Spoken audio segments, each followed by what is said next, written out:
University of New York in Brooklyn, and the former Lyle and Nathan Archerman Chair of Social Justice at Baruch College, an endowed visiting professor position in the Center on Equality, Pluralism, and Policy. He formerly served as the Barbara Jordan Institute of Policy Research Director and as an Associate Professor of Political Science in the Barbara Jordan Lincoln-Leland School of Public Affairs at Texas Southern University in Houston, Texas.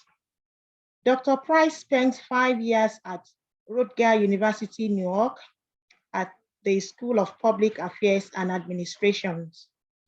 He served as an assistant professor of public administration and director of the NPA and the executive NPA programs. Other leadership positions at the Rutgers included serving as the associate director of the National Center for the Public Performance and editor-in-chief of the Journal of Public Management and Social Policy. Dr. Price has visited over 100 countries and all 50 US states, and he has traveled to all but 2 of the 7 continents. He has developed both a professional and personal interest in the development of Africa. His research focuses on social impact investment, emphasizing long-term investment in strategic sectors of this economy that creates economy, prosperity, and social wealth.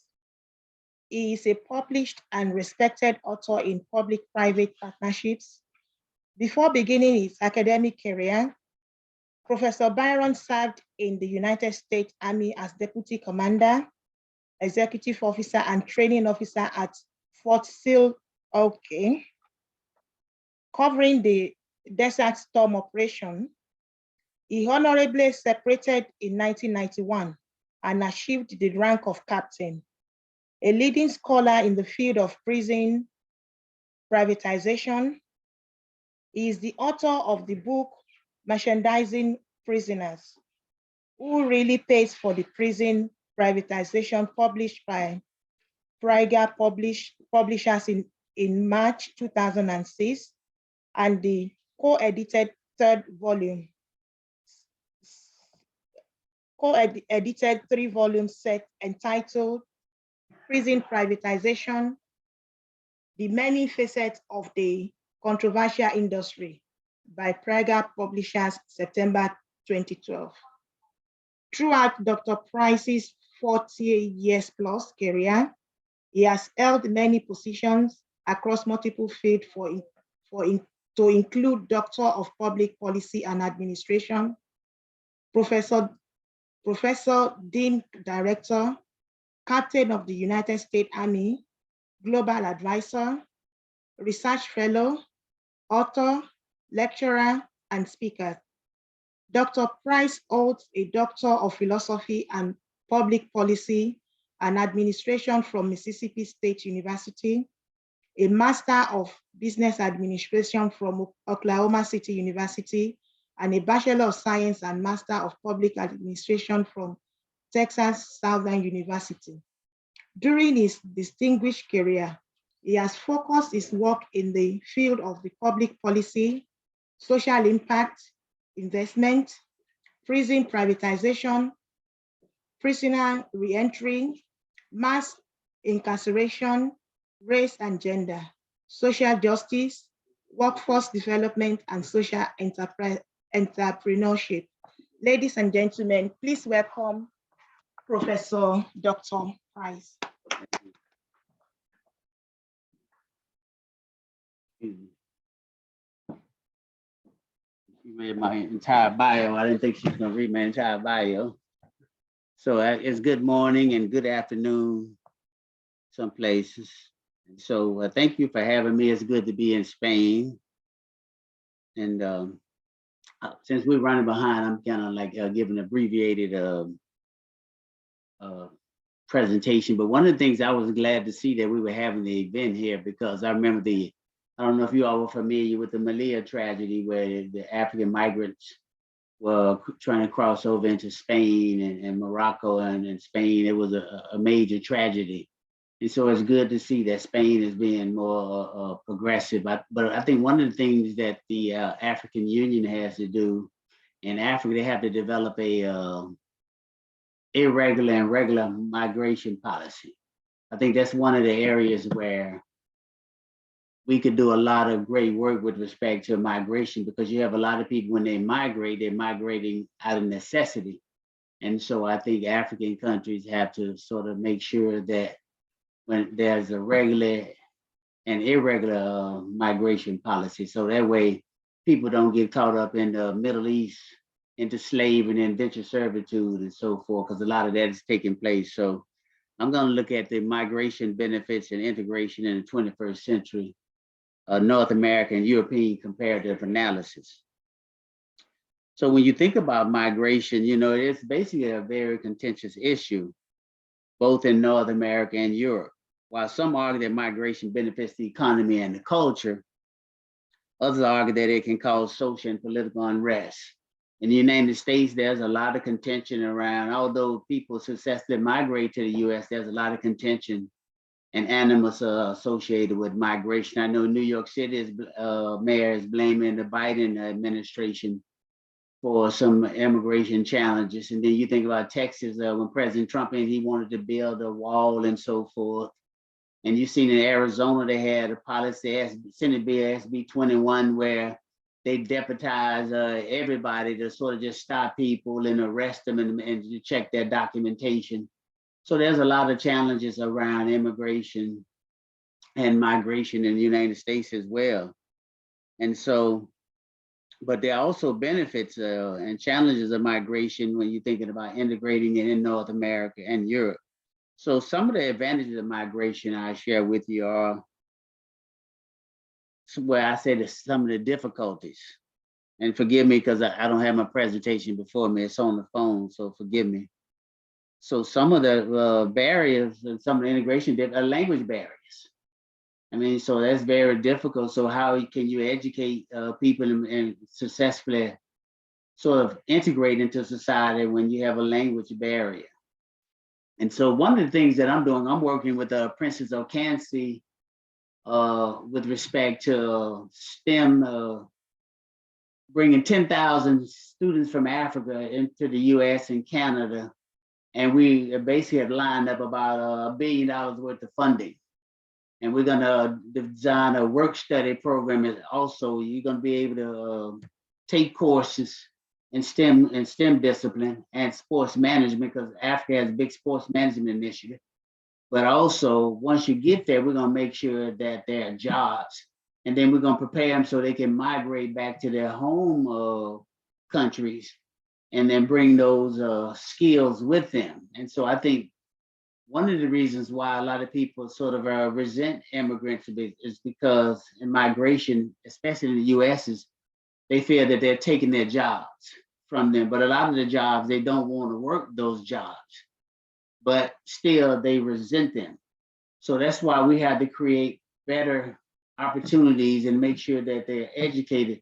And one of the other things that I'm doing also with Princess of Cancy out of Ghana, because we have countries of Sierra Leone, we have Burkina Faso, we have Ghana, and we're working on Nigeria. And so we're gonna also, I do a lot of stuff around renewable energy, like when you think about some of this migration, when you think about the green economy, I noticed here you have a lot of wind turbines in Spain. So that's the green economy is a great way to sort of like create jobs, because the migration and immigration problem is really a jobs problem. A lot of people resent the fact that immigrants are taking jobs. And so some of the other difficulties are discrimination and racism that migrants are impacted by in the host country. Okay, and then there's a lack of support, and there's cultural differences. Okay, and this leads to conflict and social tension and unrest. And And I think when I think about the US, President Trump is probably going to get reelected, probably. I know a lot of people probably don't want to hear that, but I think he's going to get reelected. And I think you're going to see tensions rise with respect to immigration in the US. And so when I look at a comparative evaluation, immigration is usually regarded as a positive force for economic and cultural growth in North America, particularly in the United States and Canada. But not so much when I say immigration, not so much when Africans migrate, they're kind of frowned on. But when people from Europe and other places, that are non sort of like colored countries, then there's really less tension with immigration and migration. And so in US and Canada basically have high immigration integration rates. Okay. So in Europe's integration policy differs significantly, with some countries having more supportive policy than others. And for the most part, immigrants in Europe face significant challenges due to cultural differences and language barriers. And so I guess in conclusion, I think migration has the potential to benefit both America and Europe, especially when you think about where are all the resources. The resources are in Africa for the most part. And so I think it's important. That's why I'm working with Princess Okansi to develop this educational initiative. Because when I think about even Nigeria, I know Prince Ojama is from Nigeria, where there are lots of kids, millions of kids want to access education, but they can't afford to. So we're going to provide the funding and also provide the jobs and the experience to do so. And Princess Okansi has a school called Necotech. She started with Isaac Hayes. He was a singer. And she has Tom Cruise on her board, Denzel Washington. So she has a lot of people that are really interested in education, and we're going to make sure that kids get educated and that they're able to come back to Africa and work in their respective home countries. But not only that, while they're in those states, they're contributing to those countries, their human capital and their intellectual capital, but in preparation to come back home to build up their own countries and so forth. And so those are some of the things that I'm doing. And as I said, I'm also working to help African countries take advantage of their critical minerals and rare earth elements, because China owns 80% of the critical mineral and rare earth elements. And so there are a lot of job opportunities in that space when you think about electric vehicles, when you think about all the stuff, the critical and rare earth elements.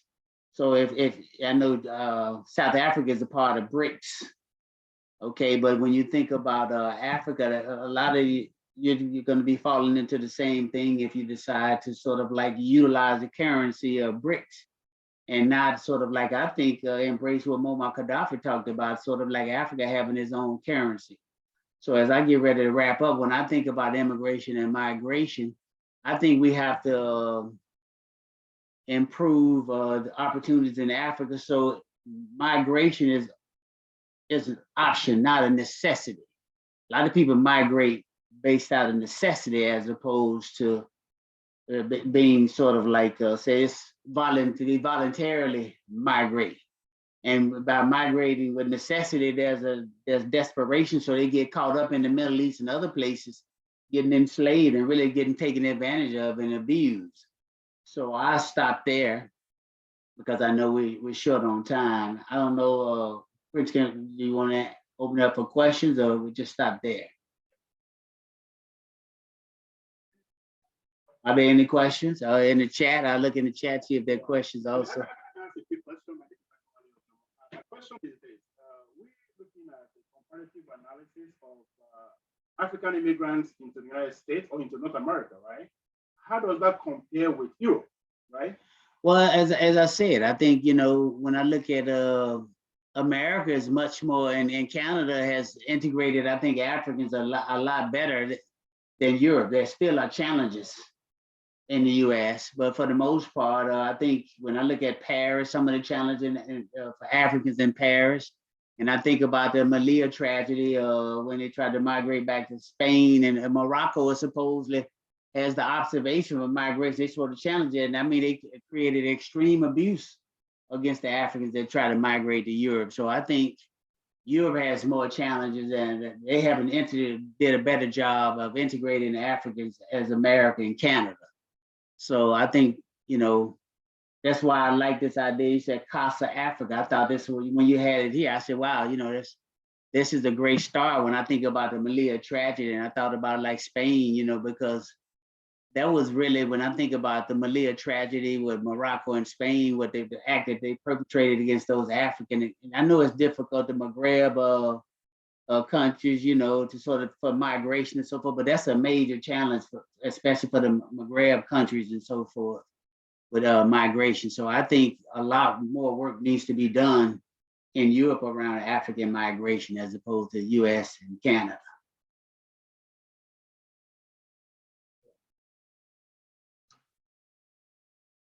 Okay, thank you.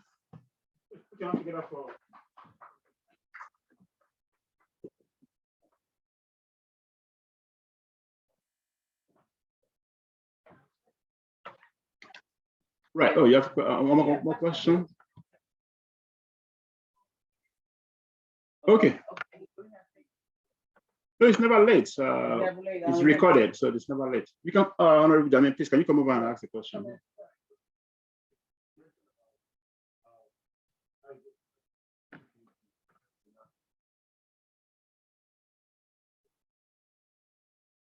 Okay. So the question was from the Honorable Jamin. Jamin. You pronounce it. That's a lot. That's a lot. I'm sorry. I don't want to destroy your name, sir. So one of the things I'm doing with respect to sort of investment and so forth is like, I basically work with investors, African American investors. We're getting ready. I don't know if you heard of the rapper Flow Rider. He basically won the $86 million judgment, where I'm bringing him on possibly after we meet. This is not definitive right now, but his business manager, who's Cameroonian, and they're connected with Chris Brown and stuff. They want to do some projects around cannabis, energy, and so we're bringing them together, and we're gonna provide investment opportunities for them, working with his African partner, the Cameroon doctor. And so we're doing that through the African Views organization, which is a international NGO with consultative status with United Nations Economic and Social Council. And so what we're doing with them is I'm bringing investors that are interested in investing in Africa and aligning them with Africans that are looking for African American investors. And so one of the things I'm doing also is around the critical minerals and rare earth elements in South Africa and even in Zimbabwe and Zambia. I basically have some investors from the US, African American investors. It's so funny, I'm gonna drop a name here. One of the guys who, I don't know, a lot of people don't know that Mr. Dangote went to Texas Southern University for a year before he left Houston and went to I think it was Sweden or Switzerland, and finished his degree. Well, one of my colleagues who a couple years older than me was his roommate. And so we're trying to get a meeting with him and with Mr. Dangote to sort of work in South Africa with this rare earth element project. They have a big mine, and then also I work with some people that can process. Like Europe is telling you to stop using your coal, but I have people that can process your coal, burn it 85% clean and 35% hotter. Okay, and it meets the Paris Accord, where it's not contributing to climate change because it extracts the rare earth elements of mercury, sulfur, and arsenic. And by removing those three poisonous rare earth elements, then you create the coal, but you also they can also capture hydrogen on the front end and the back end of the burn.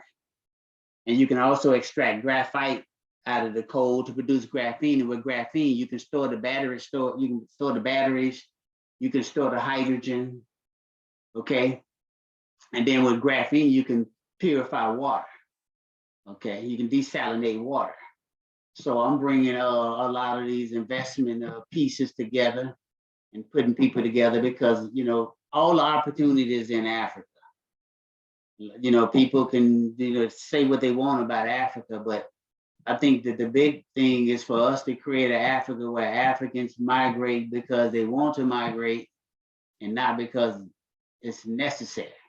And so by bringing African Americans and people across the diaspora to collaborate in Africa, that's one of the things I'm doing. That's why I'm working with Princes of Cancer. That's why I'm working with my colleagues in South Africa. And they're doing some lithium stuff in Zimbabwe as well, because lithium is the EV market. So I actually working with the guys. I have a co-founded a company in Zimbabwe where we are going to be producing lithium. You know, we're going to have like 25 hectares of land, and that's 61 acres for the processing facility. And so I know, so we're going to be working with countries like Zambia and other ones because the United States has sanctions on Zimbabwe, but Zimbabwe and Zambia share a border. So we started business in Zambia has a good relationship with Zimbabwe. So we just process, you know, those places. One of the things I'm doing that's most important, and I wrap up, is that we're going to build the facilities there, process there, because we want to make sure that we create jobs there, hire the local content, and when you process there, then you can kind of, you know what's happening, as opposed to, that's why I like what Mr. Dangote is doing. He's building an oil refining facility there, because usually you ship your stuff out there. So you don't know what byproducts that they skimming off the top before they send it back to you. But right there, we build and process it there. So those are the kind of things that I'm working on. And, you know, I can't really drop people names and so forth. I can talk offline with you on some things, but, you know, that's what I'm doing. But, you know, like I said, I only drop this name to let you know how, you know, we are so connected, you know, because Kwame Nkrumah from President from Ghana graduated from Lincoln University in the U.S. Yeah, before we're doing the civil rights movement, a lot of the African political leaders went to historically Black colleges and universities, and we were more connected. And so now the diaspora is disconnected. So what we're trying to do through African Views and Diaspora Innovation Institute, and what I'm doing with Princes of Cancer, is bring the diaspora back to the table to sort of partner and collaborate with our African brothers and sisters. I'll stop there. I hope that answers your question, sir.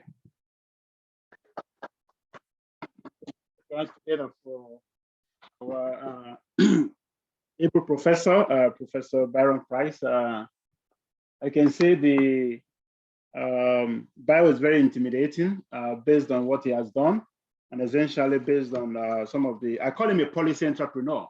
So aside from being a professor, of course, he's done a lot of work in the area of development, in the area of business, investment in Africa across, and of course, we are using this platform, the African Diaspora platform as well, especially through the African Diaspora Institute. It's very important because if you look at the numbers, we're going to throw some numbers out there. So in Africa, according to the African Development Bank report, brings about 53 billion USD into the continent as remittances. So to us, this is a huge, actually, we call it a social capital, because essentially it supports all the countries in Africa. So according to Dr. Adeshino, who eventually is equally an awardee today, is actually creating a diaspora ministry. Actually, he really encouraged in December last year to have all the African leaders go back to their own country and create a ministry or an office that's directly to their that will be very active in engaging diaspora. Because if diaspora brings so much money that supports your economy, then they need to be on the table. They need to be recognized. They need to actually be giving input into how things are. And I always don't talk about remittances, because the human capital, which is what Diaspora Innovation Institute is more concerned about, is more because how do you put a price? For instance, one of our programs at Diaspora Innovation Institute, in conjunction with the mega Evers College out of the City University of New York is have Dr. Remy Alaku, who is a faculty right there, to teach a class every other week in the Obafemi University in Ile-Ife. So this has been done under a program called COIL, the Collaboration Online Learning Program. So to me, I think the Medgar Evers College linked with the University of New York, they're very, very proactive. This was before COVID started. So I think somebody was right there thinking about what's going to happen with online learning. So it's kind of an online exchange programs. So instead of folks flying from Nigeria to New York City or vice versa, and maybe in next couple of years, maybe doing the same thing in Spain or other European countries, they can do it online. So the engagement has to be online using technology. So after COVID is now done on us that we can actually do everything online, literally, right? So obviously, we believe we'll be able to expand the COIL program in more, having more university involved so that we even have more African diaspora involved as well.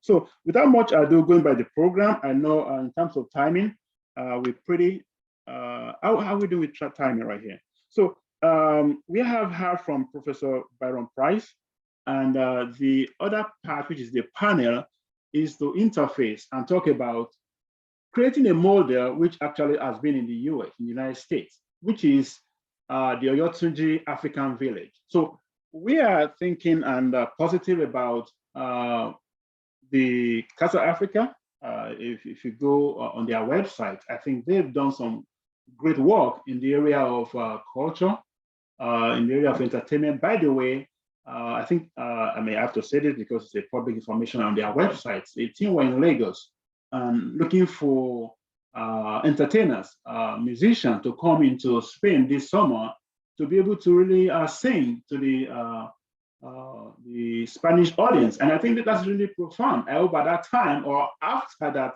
concert, there will be more of English, Spanish, Yoruba Spanish, Hausa Spanish music, Igbo Spanish music coming up. I guess that's good for diplomacy as far as I'm concerned. So to me, without much ado, we're going to call a couple of folks on this table to be able to really join the conversation around the African village in Spain, right?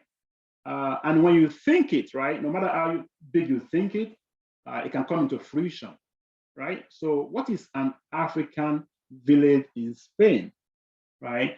So the other day I was having an interaction to find out, doing my research, to find out how many Africans are even in Spain. What is the population? What is the population of professional professors? I met a lady in Madrid, Dr. Janet, who actually is teaches at a business school there. How many physicians? Now we have the first generation, we have the second generation, right?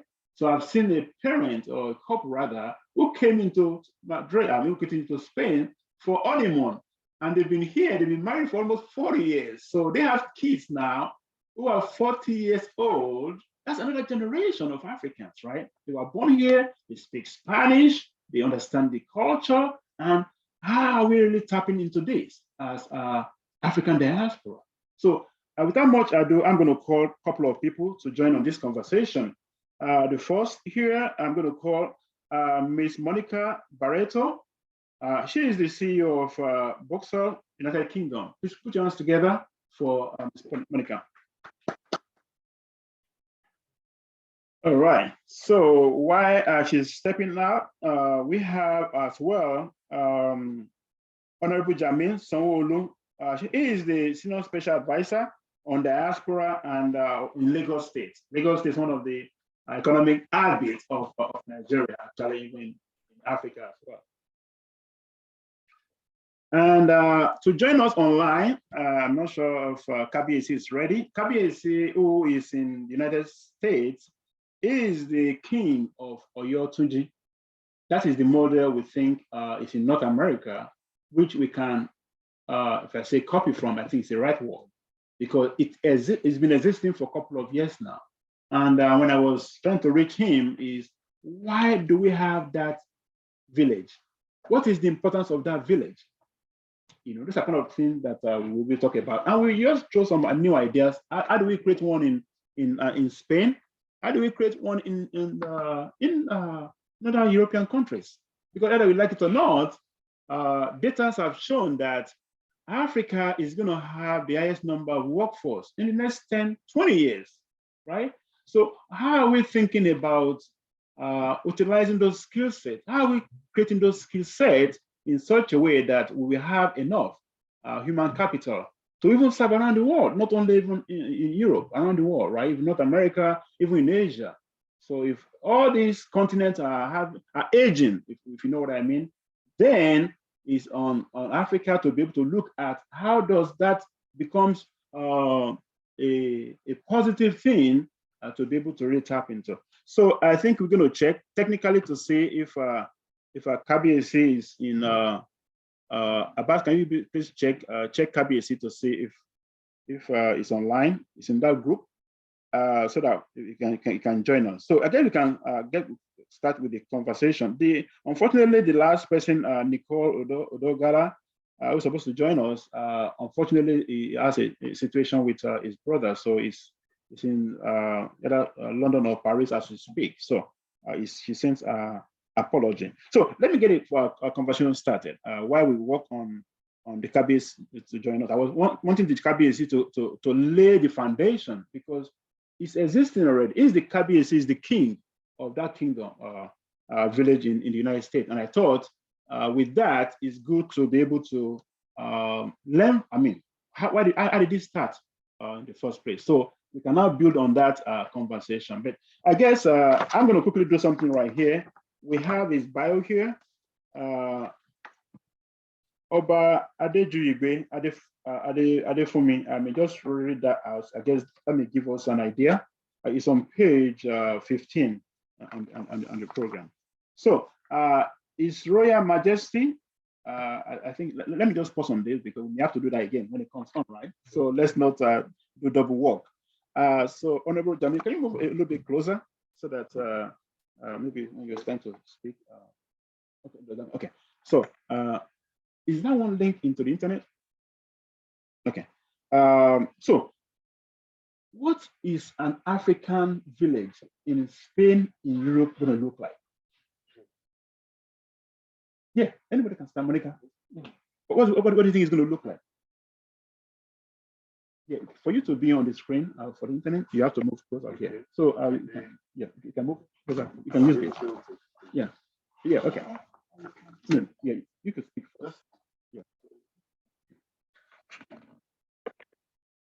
Okay. Okay. Go ahead, Monica. Thank you for the question.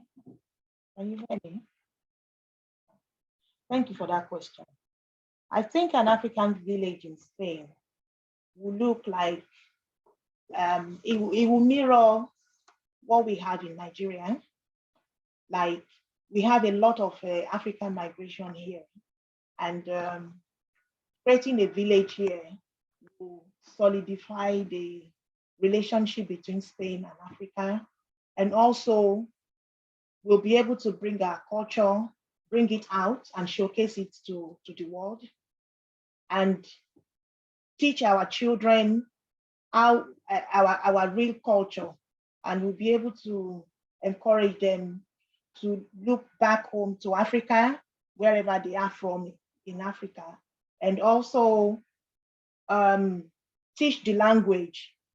There are different languages, either Zulu language, Swahili, or whatever language. We'll be able to teach them and train them the proper culture of Africa. Thank you very much. I guess that was a very interesting point that she has made. I guess language is one of the critical. I'm learning Spanish right now, so ¿cómo está? So I have a few words now.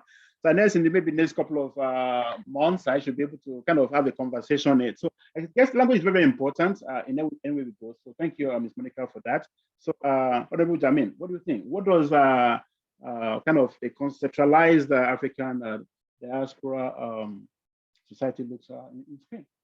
Oh, thank you very much, Mr. Jomo and CASA Africa, and also everyone for tuning in.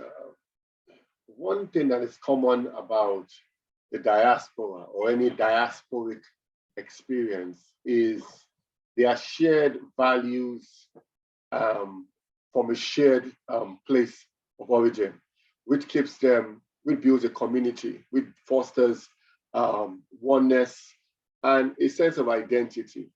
Now, having an African village in or diaspora village or African village in Spain, we have to look at it from two angles.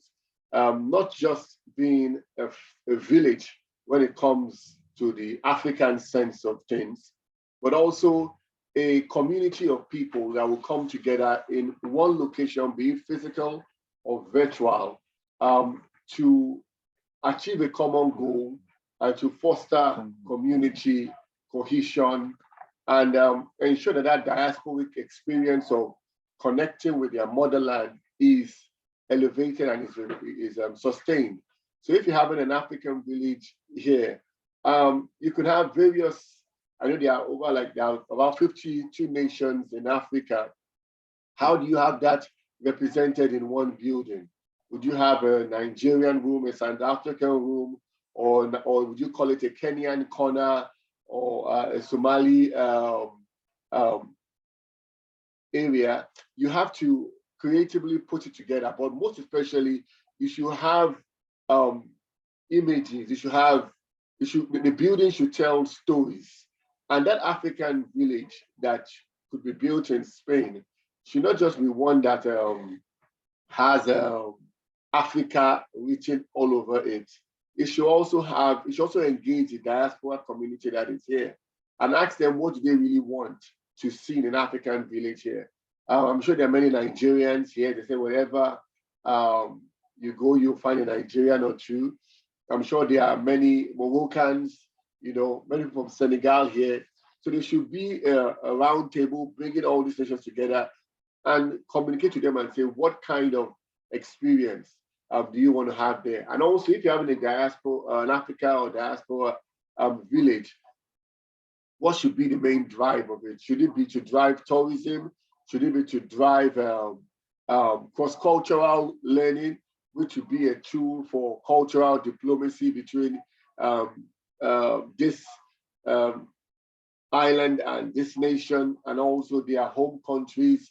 So they will have a base that they can always communicate. Or if you're also going to be a place whereby immigration, migration issues are discussed, it's going to be like a center whereby people, if they need any help, they need any support, it can be a one-stop shop for all those ideas to be explored. So a diaspora village, yes, village in Africa means like a community of people with shared values, shared identity, living together in one place at once.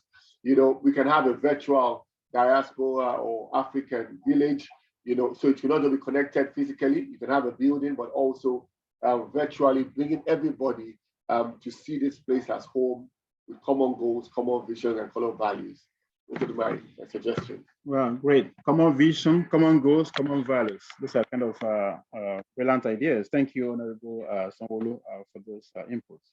So I guess we working to bring KBSE in. However, I think I'm going to close to the second question or a couple of thoughts here. So you mentioned, of course, there are 54 countries in Africa right now. So obviously, what he was saying is that do we now have a Nigerian street, right? Do we now have a Ghanaian avenue and things like that? So I guess those things kind of unfold itself because 54 is a lot of numbers.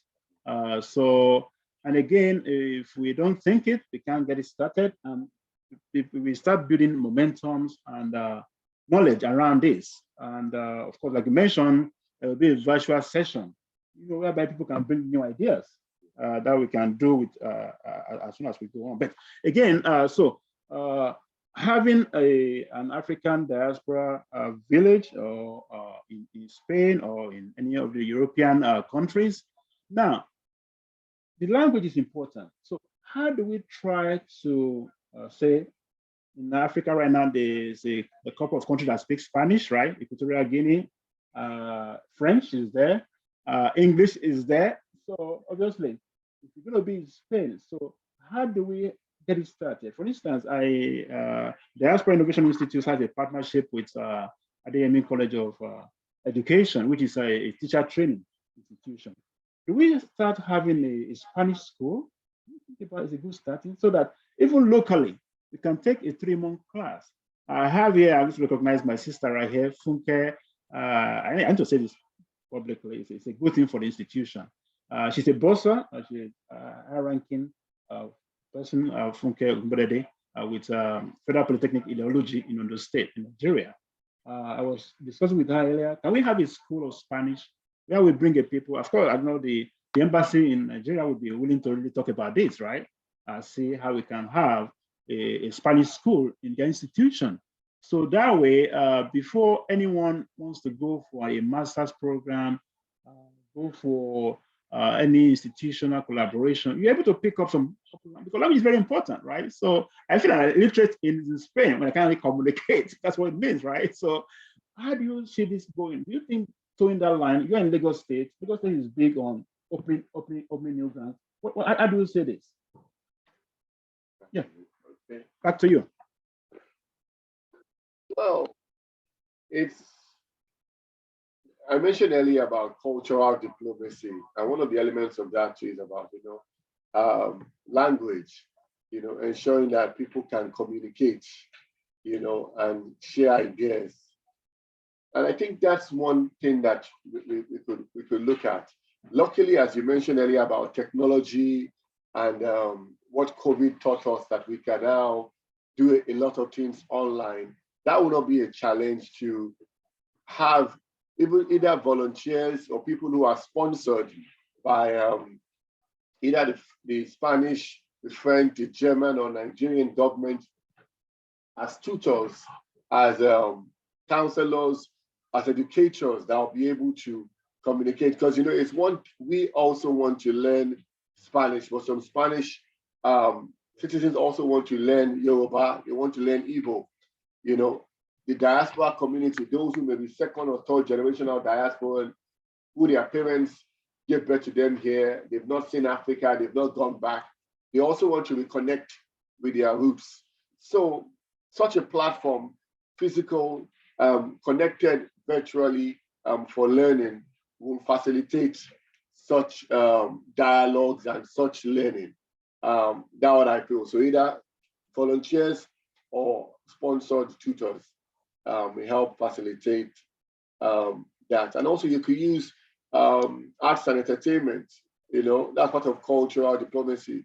You could do films in Yoruba or Hausa, subtitled in Spanish, as we normally watch a lot of Indonesian, Asian films, Indian films, and after a while, we'll pick up some of the words. So it's something that we can use as an entertainment, music, pictures, videos, to learn and to teach each other things. Yeah, thank you very much. Yeah, interestingly, like you said that. So there is, I'm not sure which radio station now. Each time I'm on the bus, it always comes up with one of our Nigerian brother music. I'm like, oh, even last night, at the airport, I was like, oh, am I in Lagos or I'm in Las Palmas? So I guess music has become a very important tool. And I guess that's what CASA Africa is doing. Yeah. So they call the program Vis-a-Vis. And it's a very good program because Vis-a-Vis is talking about bringing, focusing on Nigeria this year, bringing most of the big artists and even new artists from Nigeria into the festival during the Spanish different summer festival. So I think that's opening up, right? So to really understand more. So Monica, to you. So from the standpoint of, we talk about language, we talk about entertainment, talk about other opportunities, uniquely from the standpoint of professionalism, doctors, exchange program, education exchange program. How do you see this working? Thank you very much. In terms of exchange program,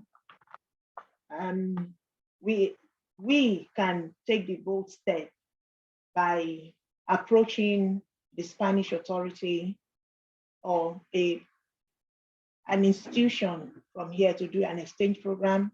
maybe a 3-month program for students from a certain university or institution in Nigeria to come here and learn Spanish, and vice versa, to take students from the Spanish institution here to Nigeria to learn a particular language or the cultural aspect of Nigerian.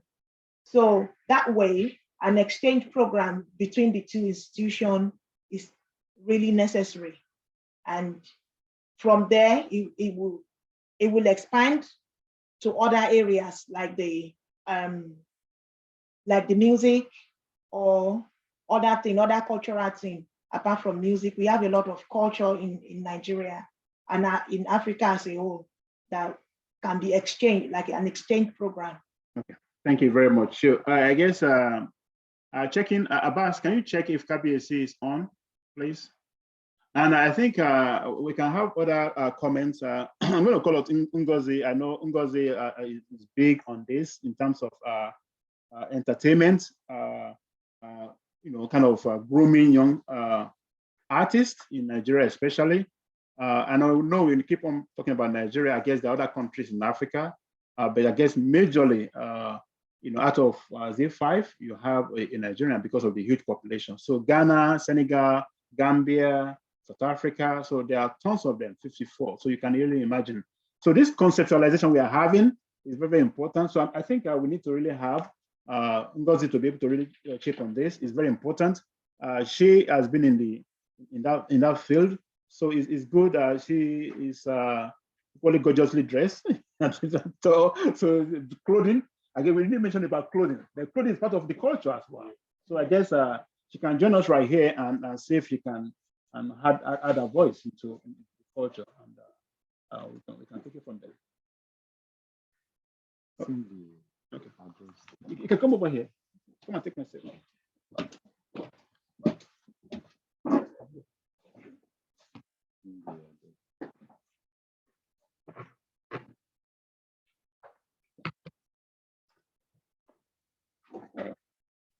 Hello, everybody. Hola, as we're in Spain, representing.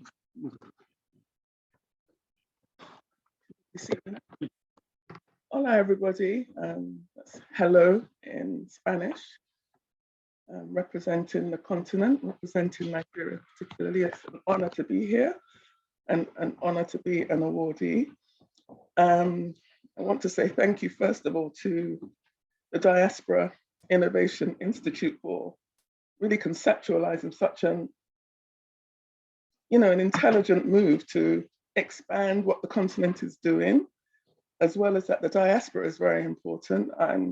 I think an example of what's happened, I came over from the UK 16 years ago to Nigeria. And as Akin Udrima was saying, we basically created and supported the entertainment industry, which has now become a force to be reckoned with on the continent. We're very proud of that because we did it without any governmental support. It was just passion that was driving the industry, and passion is very, very, very powerful. As you can see, what's happened is our entertainment industry has gone from 0 to #1, I think, in the global sphere. And I think you must include, it's not only music, there's fashion, there's the arts, there's Nollywood. And, the creative force within Nigeria is second to none. Our talent is second to none, and we're unique. It's really, I think, come out of being, colonialism, I think, has played a big part of channeling our energy and our creative influences into our music.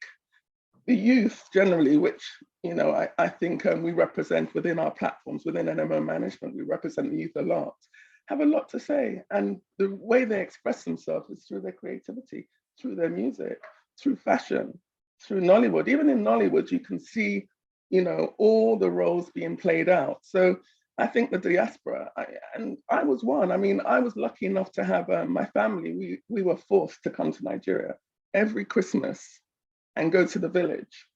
So we you know, it was instilled in us from very young to really appreciate where we were coming from, even though I was born in the UK. So the diaspora, I think, is very important. There are a lot of people, I have a lot of friends, obviously, in the UK who are really intrigued by Nigeria, non-Nigerians as well. They all want to come to Nigeria because of what we've done. So diaspora, I think, will play a pivotal role in really showcasing Nigeria, showcasing Africa to the world.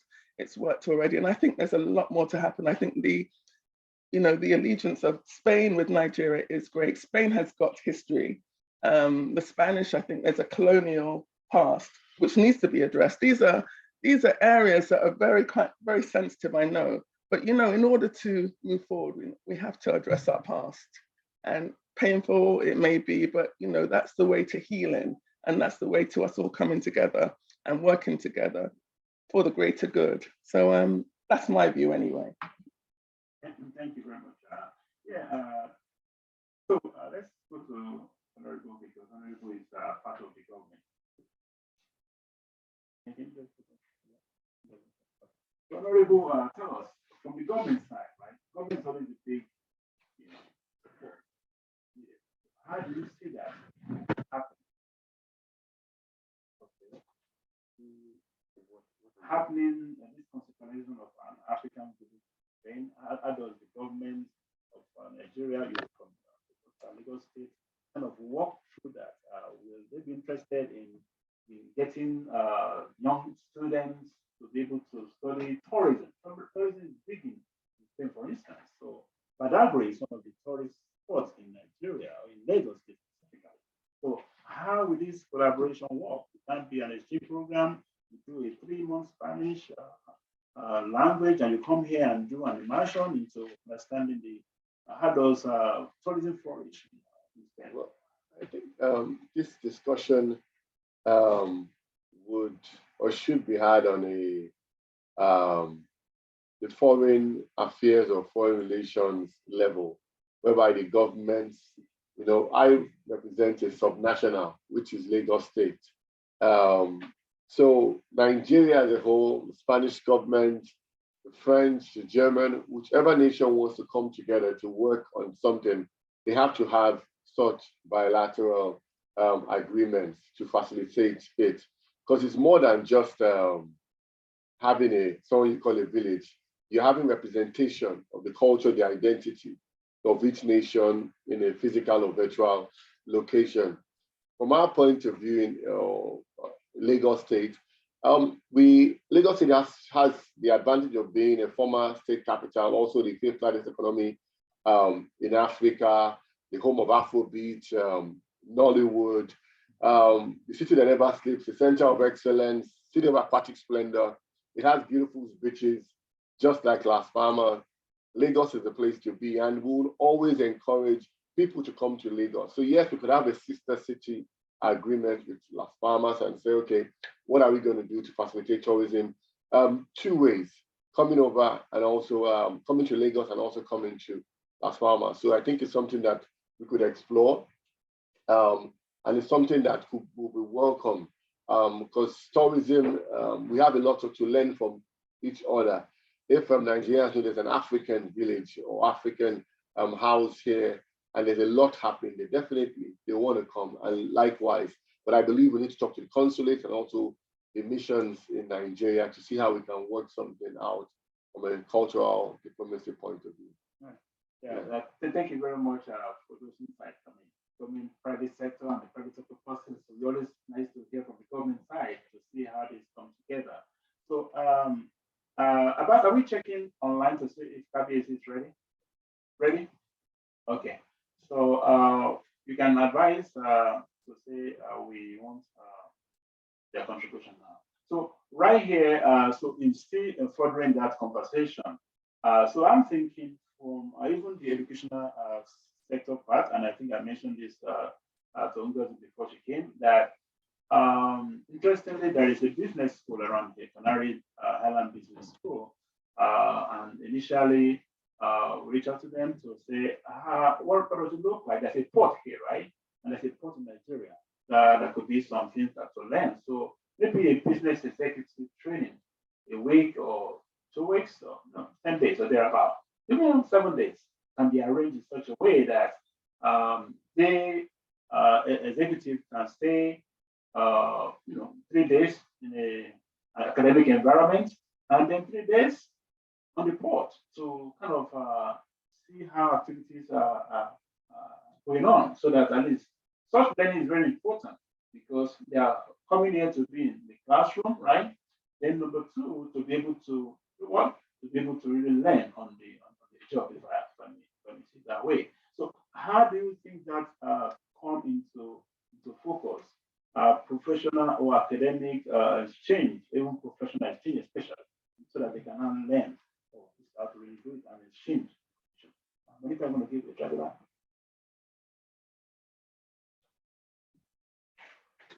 Thank you.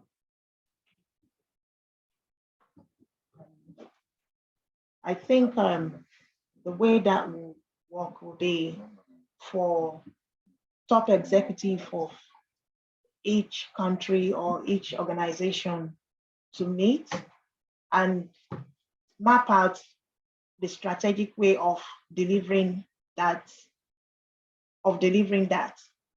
And it will be a bilateral understanding between point A to point B. And there's a lot we can learn from Las Palmas here, especially when we're talking about the business side of it. With the business side of it, we have a lot of tourism around here. And because where the beach is, it will attract a lot of tourists to come down and visit. And in Lagos, for example, we have all our beaches in Lagos State, and we can use that, we can seize the opportunity as well. Learn from here how they promote the tourism industry, how they achieve it, how easy it is, and then we can take it back to Nigeria or to Lagos to see how to do that.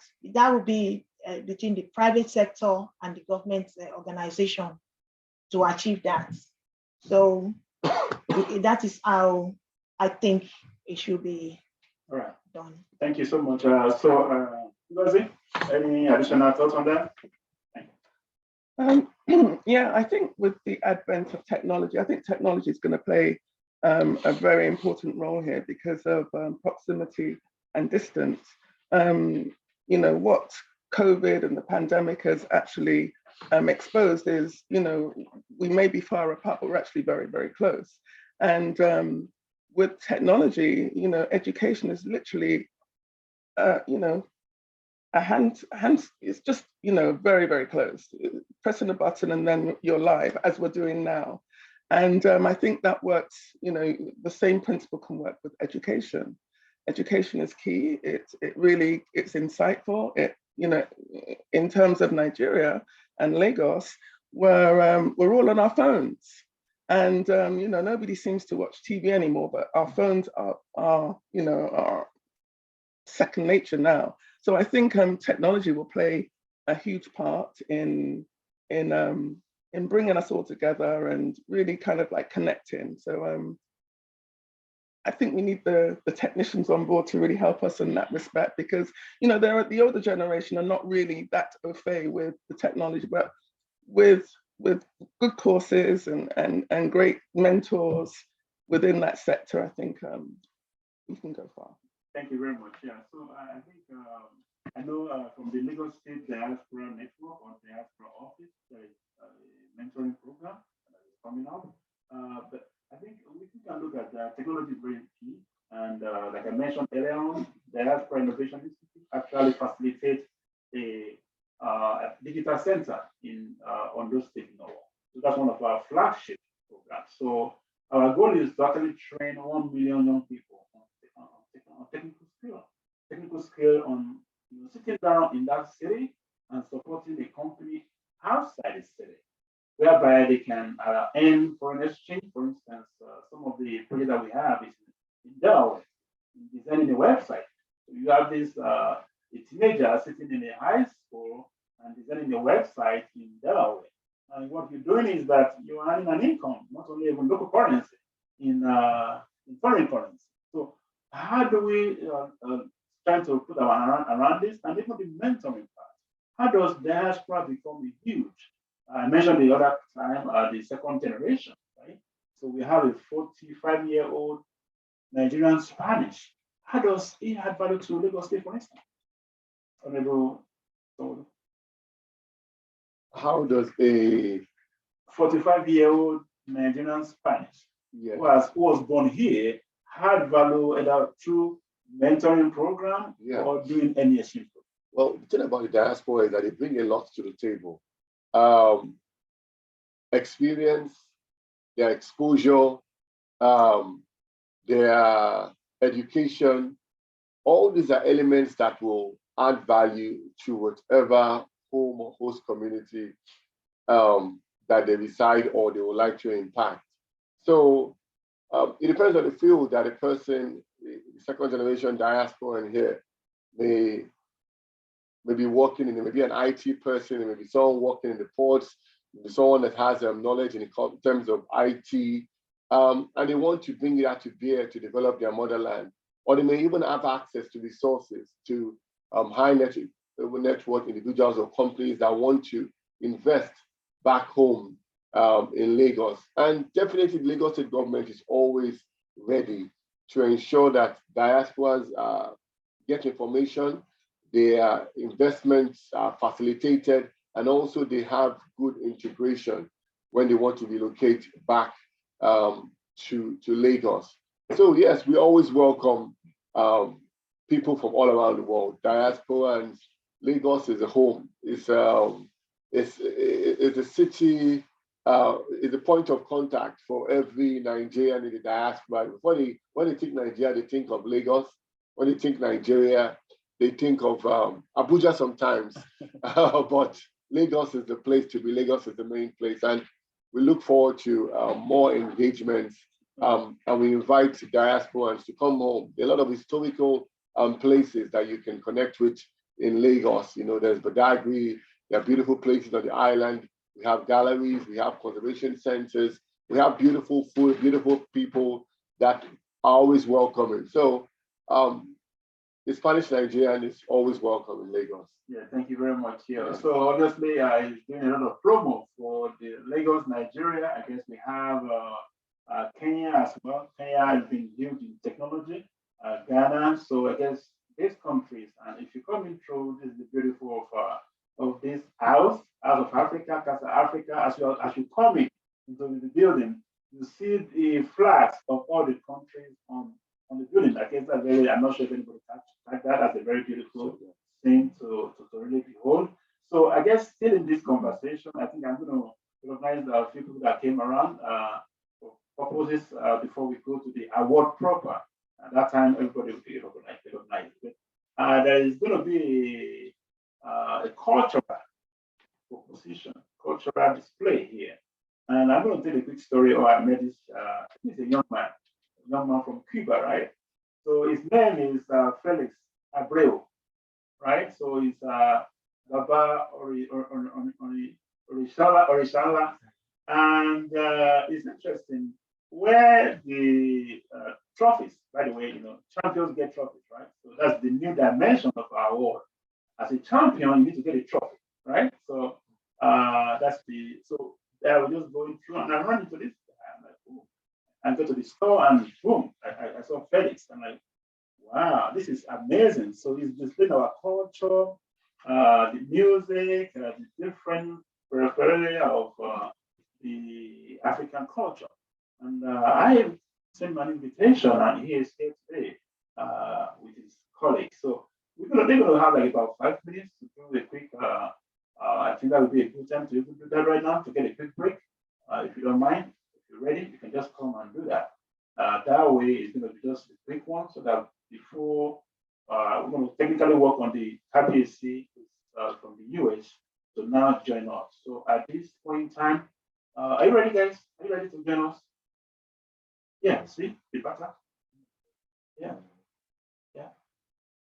I come from the back. What do you have for us? Come over here. Just come over. Come and do a quick talk. Come on. Push your arms together. Yeah. Hello. Hello. Thank you.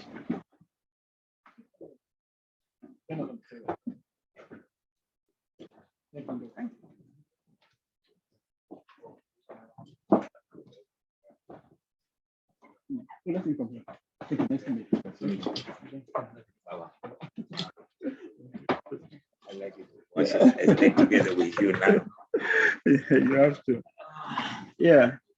Yeah, thank you so much.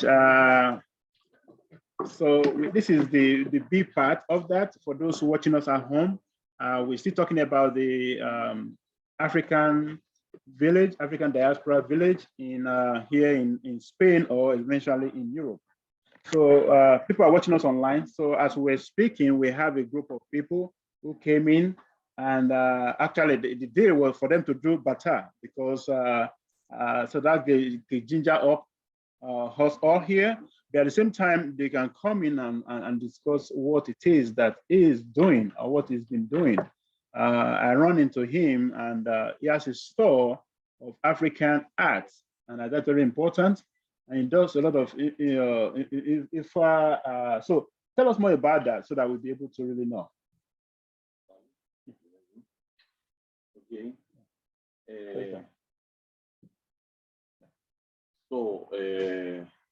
Our history, you know. Your name, please. Your name. Yeah, my name is Alex. Alex. We are from Cuba. So it's our roots, you know. Africa, we really love your culture, your religion. We are practicing this for years, and also the language, you know, because it's for us is difficult language and things, but it's so interesting. And for that, we are investigating. We are studying a lot, and that it was our beginning. For that, we play. Also, we were there in a company. The name is Raíces Profundas. You know, it's like deep roots. And there we are playing, but we are dancing, orichas, we are dancing all of that things. But right now we were thinking to bring the bata, but still we miss one more guy for that we can bring. But the next time we will have the opportunity to join with you and to share with you the music. Also, it's your music. And first of all, thank you so much to inviting us here. And we are here to learn. Right. Yeah, we're here to learn and learn from each other as well. Very, very important, right? So, yeah, Cubans, right? So obviously, Alanda is a Yoruba group in Brazil, Cuba. So it's a huge, amazing diaspora, right? Distributed around the world. So I guess that's really amazing. So, my friend, Babalao, talk to them. Good afternoon, ladies and gentlemen. I told you my English is terrible. I not speak English very, very good. It's possible I speak with you. I like to know Africa. I like to know the Nigeria. The father of my grandfather, I used to come to Africa from Nigeria. I practice this religion for the Yoruba religion for the baby. My grandmother, my mother died. My mother now is died. My mother practiced this religion. My grandmother practiced this religion. I died for only 1 year. I initiation in Chango Kabiosi. My mother is initiation in Yeyeo, Oshun. I stay initiation in Chango Kabiesi 35 years ago. I have the initiation in Chango. I have a 29 year initiation in sacerdocio of the Ifa. Only I possible to speak with you. My dream is go to Africa, go to Nigeria.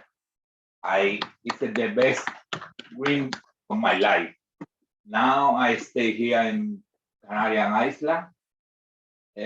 I stay together, married for one person, for the Cuban person. For every time my dream, I told you, is come to Nigeria. I speak with you.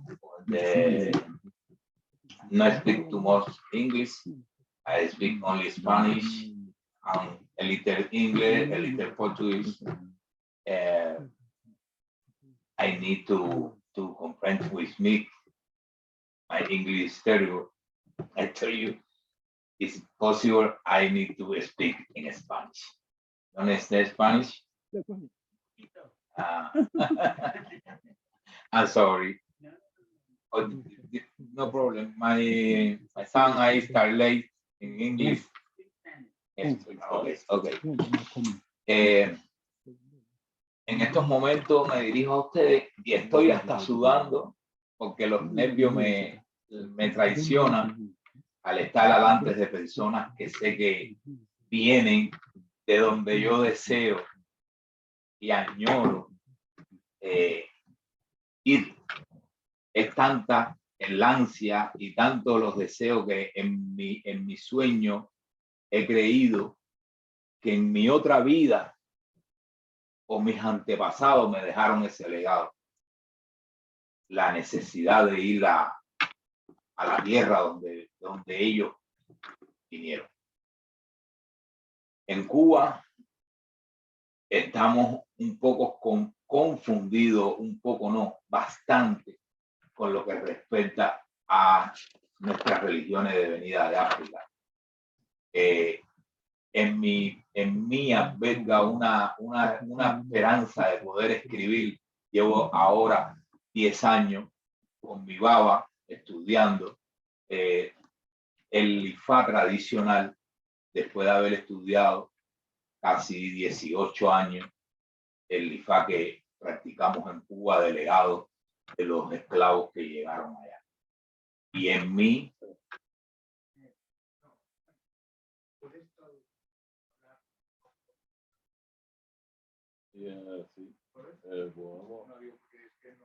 sí. Okay. You're going to do it. So you're going to speak, and they will interpret for you. Okay. All right. Okay. Right? Yes. Yeah.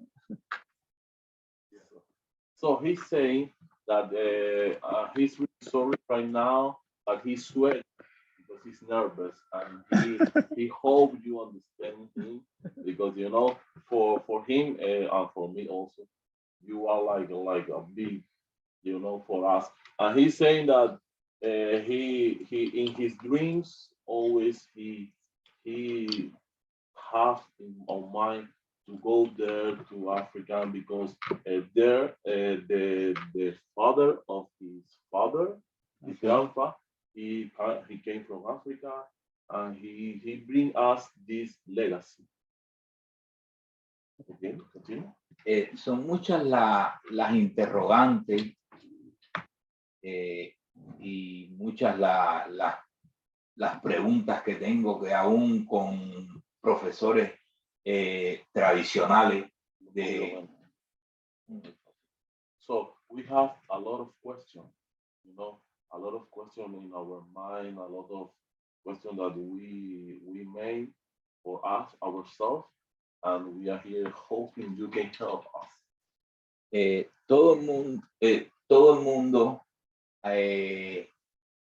habla de Nigeria en Cuba, y creo que todo el mundo en general, global, habla de África en general. So everybody speaks about Nigeria in Cuba, in the world. In general, everybody speaks about Nigeria, pero nadie sabe verdaderamente, creo, y lo he entendido con 58 años de edad que tengo, cómo es la vida en África. But nobody really know how is life in Africa. No me canso de ver videos y videos y videos y videos. I don't get tired to watch videos and videos and videos. Y no concibo cómo pueden haber personas de que no se interioricen con la vida de África. And still I don't know how can have people that they don't feel African life. Yo nací en América y viví 56 años en América, llevo 2 años en Europa. I'm born in America, in Cuba, and I have been 58 years living there. Y solo le digo una cosa. And I'm just telling you one thing. Llegué a esta tierra y creo que hay algo más allá que me llama, que tengo que llegar a África. I arrived here and I think that something else is calling me, and I want to go there to Africa. Gracias. Hoy les pido frente a ustedes que I'm asking you today in front of you. me siento un 80% africano I feel 80% African, y quisiera pedirles ayudas a todos and I would like to ask you help porque me siento delante de ustedes un niño because I feel in front of you like a child. que quisiera como ir a buscar a su madre. And I would like to go to find your mother. Gracias. Thank you. Yeah, like you said, that the beauty of language, right, is comfortable and you can connect more with the language that you speak. And like you said, my brother, we're going to create the African village, African city here in Spain. So we're going to be working with you so that proximity, Cuba, Africa, Spain, you know, there's a common denominator, which is the culture and the language. So I guess there are tons of opportunities right here that we can really work on. So I think without much ado, we're going to check if the KBC is on. It's going to give like 5-minute presentation, talk to us about the Oyotunji African Village. So that way we can see what can we learn from the Oyotunji African Village, which has been in the US for decades now. And if we are replicating or thinking about replicating one here, how does it look like? What will be the focus? And we can take it from there. So I think as soon as he comes in, we'll be able to just let him talk for about 5 minutes. It's a long time. So while they are here, and so my question to you, you are the son, right? You're Felix, right? So Felix, so from your standpoint, you actually have been here for a while now, and you are born here because of the. Are you born in Spain? No, okay, no. from Cuba, right? Yeah. Okay, so you speak Spanish as well, right? Yeah. So obviously, it's easy to be able to communicate when you go here. So as a Cuban diaspora here in Spain, what do you think are some of the challenges that you face, even though you are able to speak the language? What is it when you first came? What are the challenges that you face as a... For us? Yes. Okay, but the challenge for us is like, I don't know if you know, Spain, they are our conquistador, you know, a long time ago. So Right. for that, this is a challenge because even if you don't believe, still there is some racism here, you know, Racismo. the racism. Also, yeah, also, I don't know, they think sometimes that they are bigger than us.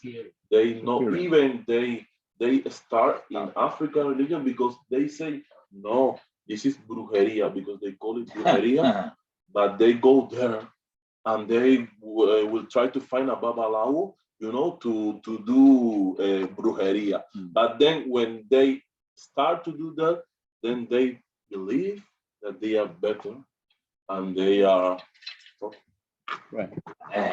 I'm sorry, Go ahead. teacher. sometimes, a veces me encuentro a personas que hablan, las flamean. Sometimes I found people that they talk about sobre esta religión. This religion. Hay que ver unos apuntes y hay que ver algunas anécdotas y no anécdotas.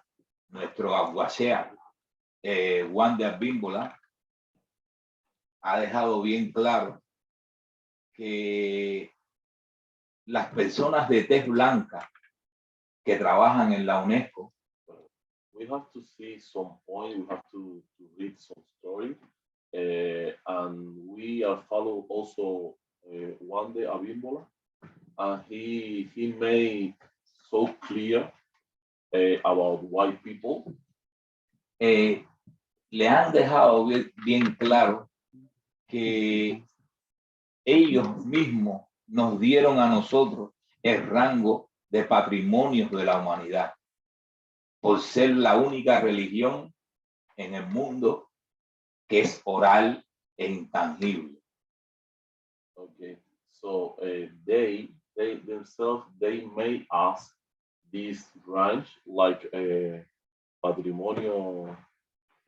Patrimonio of the humanity. Humanity, okay. The origin of humanity. Yeah. Okay. Because this religion is oral, and you shoot them like transmutation or writing or something like that. Y hoy otra vez más le pido su ayuda porque quiero transmitir a el mundo entero, a esta isla principalmente, que se están haciendo atrocidades, de barbaridades en nombre de esta religión, que me ayuden a poder expandir lo que es esta religión, lo que es parte del continente africano y una de las religiones más hermosas que hay en este mundo.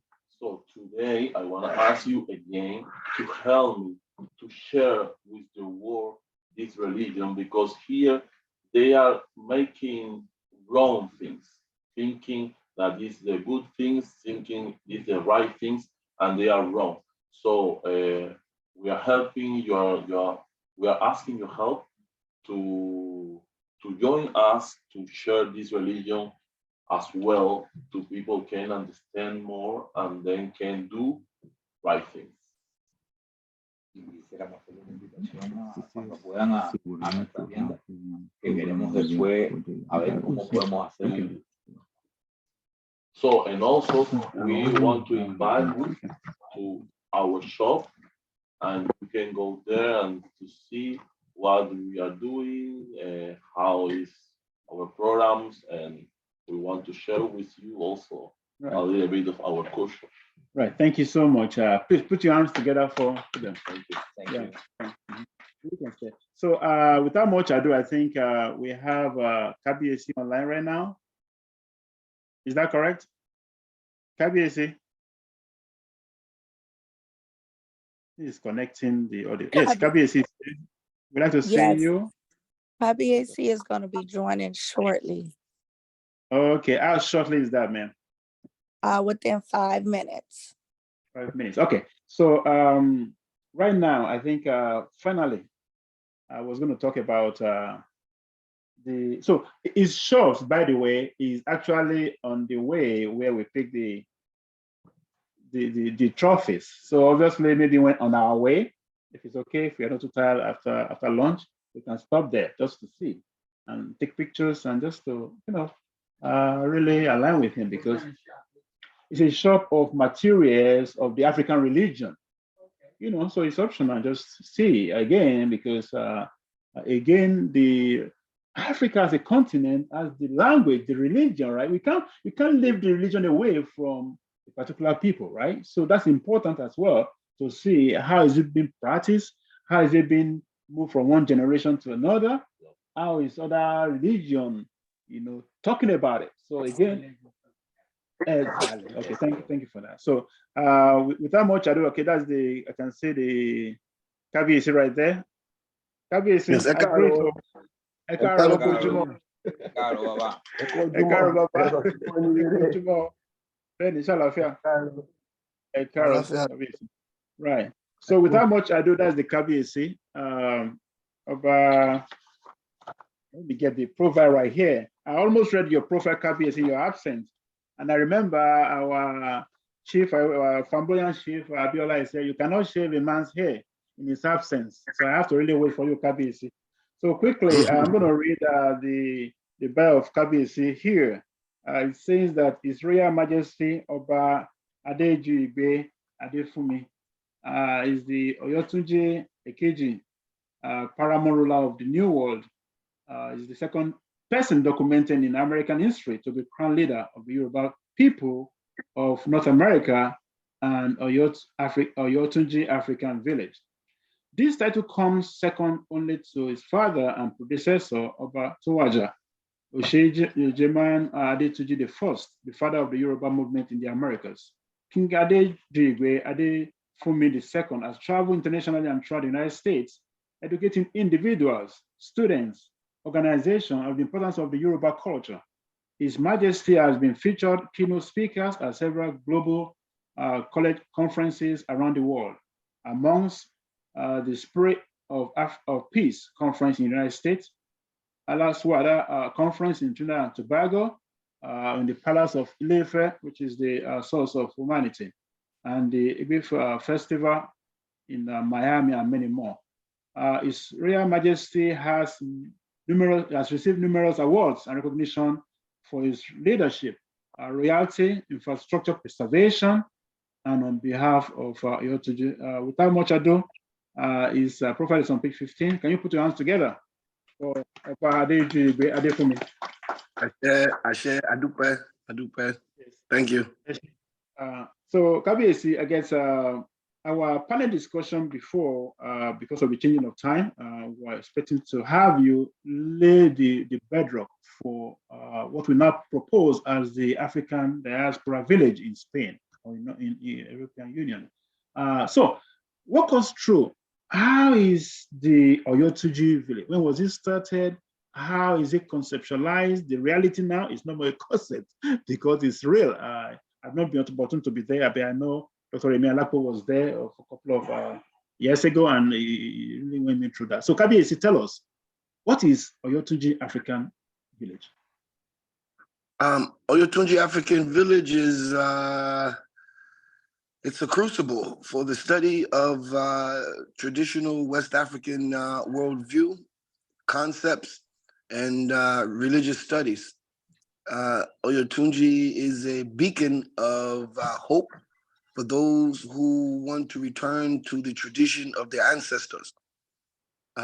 Many years ago, there was only a trickle of people wanting to join the culture of their ancestors. Now, as you know today, the faucet is wide open, whereby many people are running to their culture, to the culture of their ancestors. And of course, that was the dream of Oba Akoko. Oba Akoko, he saw it in his dream that in America, there will be a place where African descendants can go to discover their history, discover their language, discover their traditions and culture of the Yoruba people. While, of course, we do focus, centralize our studies on Yoruba culture, being a diaspora African, born in the diaspora, then we have inheritance to many different cultures that we are all blended with either their blood or their ancestors in some way, whether it be Vai, Ibibio, Efik, Temne, Mende, Yoruba, Edo, so on and so forth. Oyotunji was conceptualized by Oba Osejiman Adefumi, as I said, and he drew it on paper first, on paper in New York City. He wanted a place to build this town because he realized that Black people couldn't survive if we did not, in America, we wouldn't survive solely without our culture.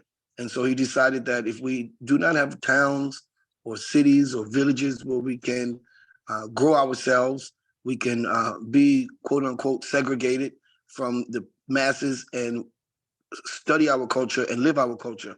Then if we do not have that, then he did not see African Americans in North America becoming truly advanced and truly prepared for the future. He saw it that you cannot be prepared for the future if you do not have your culture. And so he decided to leave the city and go far deep in the country to establish the Yoruba kingdom.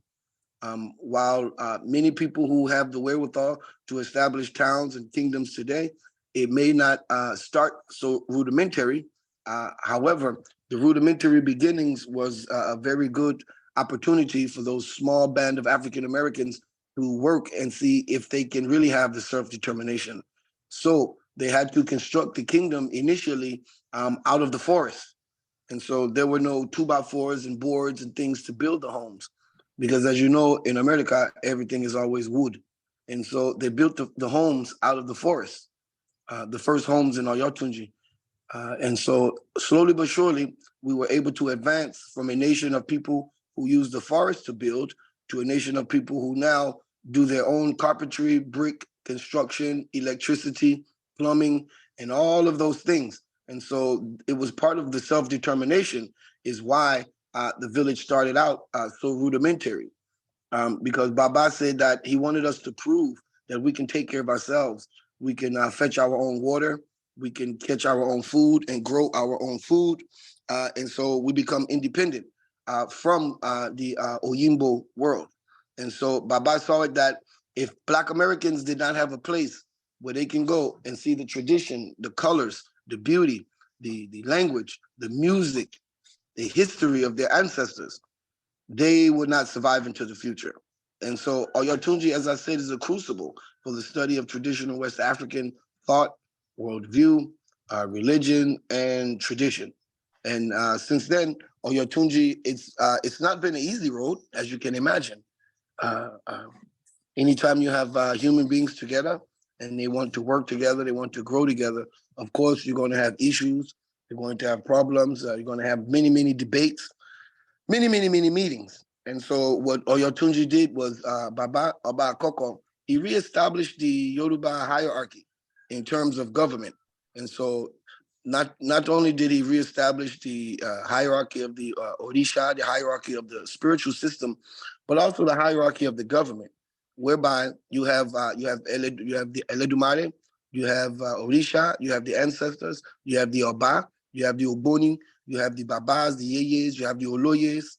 You know, this is the strata of government that we use here at Oyotunji to be able to govern ourselves.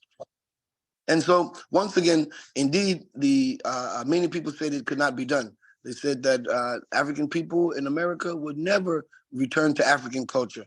And as we can see today, nothing could be further from the truth, because there are literally hundreds of thousands of Black Americans seeking some form of African traditional spirituality or religion. So in a nutshell, that's pretty much what Oyotunji represents for many people. Yeah, thank you very much, Kabiyesi, and very, very insightful foundation and information as well, especially those who are hearing about Oyotunji for the first time. It's not the first time for me because I've been following you a couple of years now, right? So Kabiyesi, in terms of population, give us data, right? So what's the population like? And in addition to that, what's the economy like as well? Well, the population goes up and down. I remember when I first became the Kabiyesi, there was maybe about 7 people, maybe 5 people living in Oyotunji. I returned once Obatu Ajia, or the king joined his ancestors. I returned to Oyotunji, to a very solemn community, a very olden community whereby a lot of the youth had moved on to different places and done different things. And so it was our job to come back and invigorate the community with the arts, with the tradition, with the culture, reinvigorate the festivals, reinvigorate African-American interest in Yoruba culture, so that we do not look at Yoruba culture or Yoruba religion just as a, you know, you give something, you get something religion. No, this is a lifestyle. It's beautiful. We can attract the world to Oyotunji because Baba's dream was that the world would have a place to come and relax under the stars in the name of Africa. And so if you fast forward today, Oyotunji probably has about 25 residents full-time. And then you have people who come year-round to travel to Oyotunji to either visit, to study, or to live. And just imagine our little 25 people population is a large population. It's a very not easy population to deal with. So if you have 25, imagine if you have 25,000. Imagine the difficulty level. And so, as we say in Oyotunji, we take it step by step, bit by bit. Oyotunji's economy is based off of tourism, and it's based off of culture. And so, as we always say, if you have a culture, you have an economy. And so, basically what we're saying is that if you have a culture, you can supply the things your people need for your culture, and that is indeed your economy. And so, since for the past 50 years, Oyotunji has hosted over, we do 13 festivals per year. So we've done thousands of festivals here at Oyotunji, and festivals are economic engines for the community. So if we have one festival at every month, then that means that that's an economic stimulus for the community once a month. It worked fine for many years, up until the COVID years. Once COVID hit, then we had to kind of figure out some other new beginnings because we didn't have festivals for almost 2 years. And so we didn't have a traffic coming into Oyotunji. But clearly, once the COVID restrictions were let up, the people flooded back into Oyotunji. And so today we enjoy well-packed festivals, complete with vendors, attendees, musicians, drummers, dancers, and the like. And so we also utilize our spirituality, our traditional Yoruba spirituality as to help people. So if people come to Oyotunji, we have spiritual counselors here that they could visit for psychological assistance, spiritual assistance, social assistance, and marital assistance. So Oyotunji becomes a place where people come to study, people come to relax, and people also come to get help with their life. Thank you so much, Kabiyesi. It's interesting that you mentioned that actually COVID changed everything. So everything. Even for living. Sorry, Kabiyesi, I didn't hear that. That's it changed everything, even for a small village. Absolutely, absolutely. And quickly, I know earlier in the couple of people here who spoke about this concept, you have been able to demonstrate that essentially for years, 5 decades, so to speak. So obviously, I was going to throw that out there that moving and being dynamic, that means as a city, you need to use technology to be able to say that you can do a e-virtual of Oyotunji village, for instance, whereby people can stay anywhere in the world and do it virtual. But I know the human contact is still very, very important. So I'm going to talk to, so in some of this, I know there are a couple of challenges. So as a researcher, so how do you look at the challenges of homogeneity? I'm not sure if it's Professor Byron Price right here is going to challenge me on that. But so what was the challenge of homogeneity? Seeing the same people, of course. Yeah, because again, diversity is important, of course, on one part, I mean, I used to work with City Group in New York City, and diversity, I was a member of diversity committees big, 20 years ago. So now we're now going to put the same people together again. So is there a challenge in homogeneity, just to kind of look at things differently? With this app, Oyotunji the concept of an African village in North America was not taken easy by Americans in the beginning. It was seen as something weird, something different, something occult, and something taboo. Just to say the word Africa in those days in America was taboo. You say Africa in your house and your mother will put you out on the street. This is very serious business. So when Baba established the village, he established it for African descendants only. If you can prove that you're African descendant from this recent transatlantic slave wars, then you are eligible for residency at Oyotunji. However, it's not a racist stance that promotes us on this issue. It is simply that Oyotunji and the Yoruba African culture, as Baba saw it, was for the African people. No different than the Jewish culture is for the Jewish people. You will find it very difficult as a Black man to join any synagogue anywhere, because they would tell you that the Jewish culture is for the Jewish people. So Baba established Oyotunji directly and succinctly for African descendants in North America. So when you come to Oyotunji, you will see many African descendants, Black people. However, the community is open to all. All can visit, all can come, all can have a great time here at Oyotunji.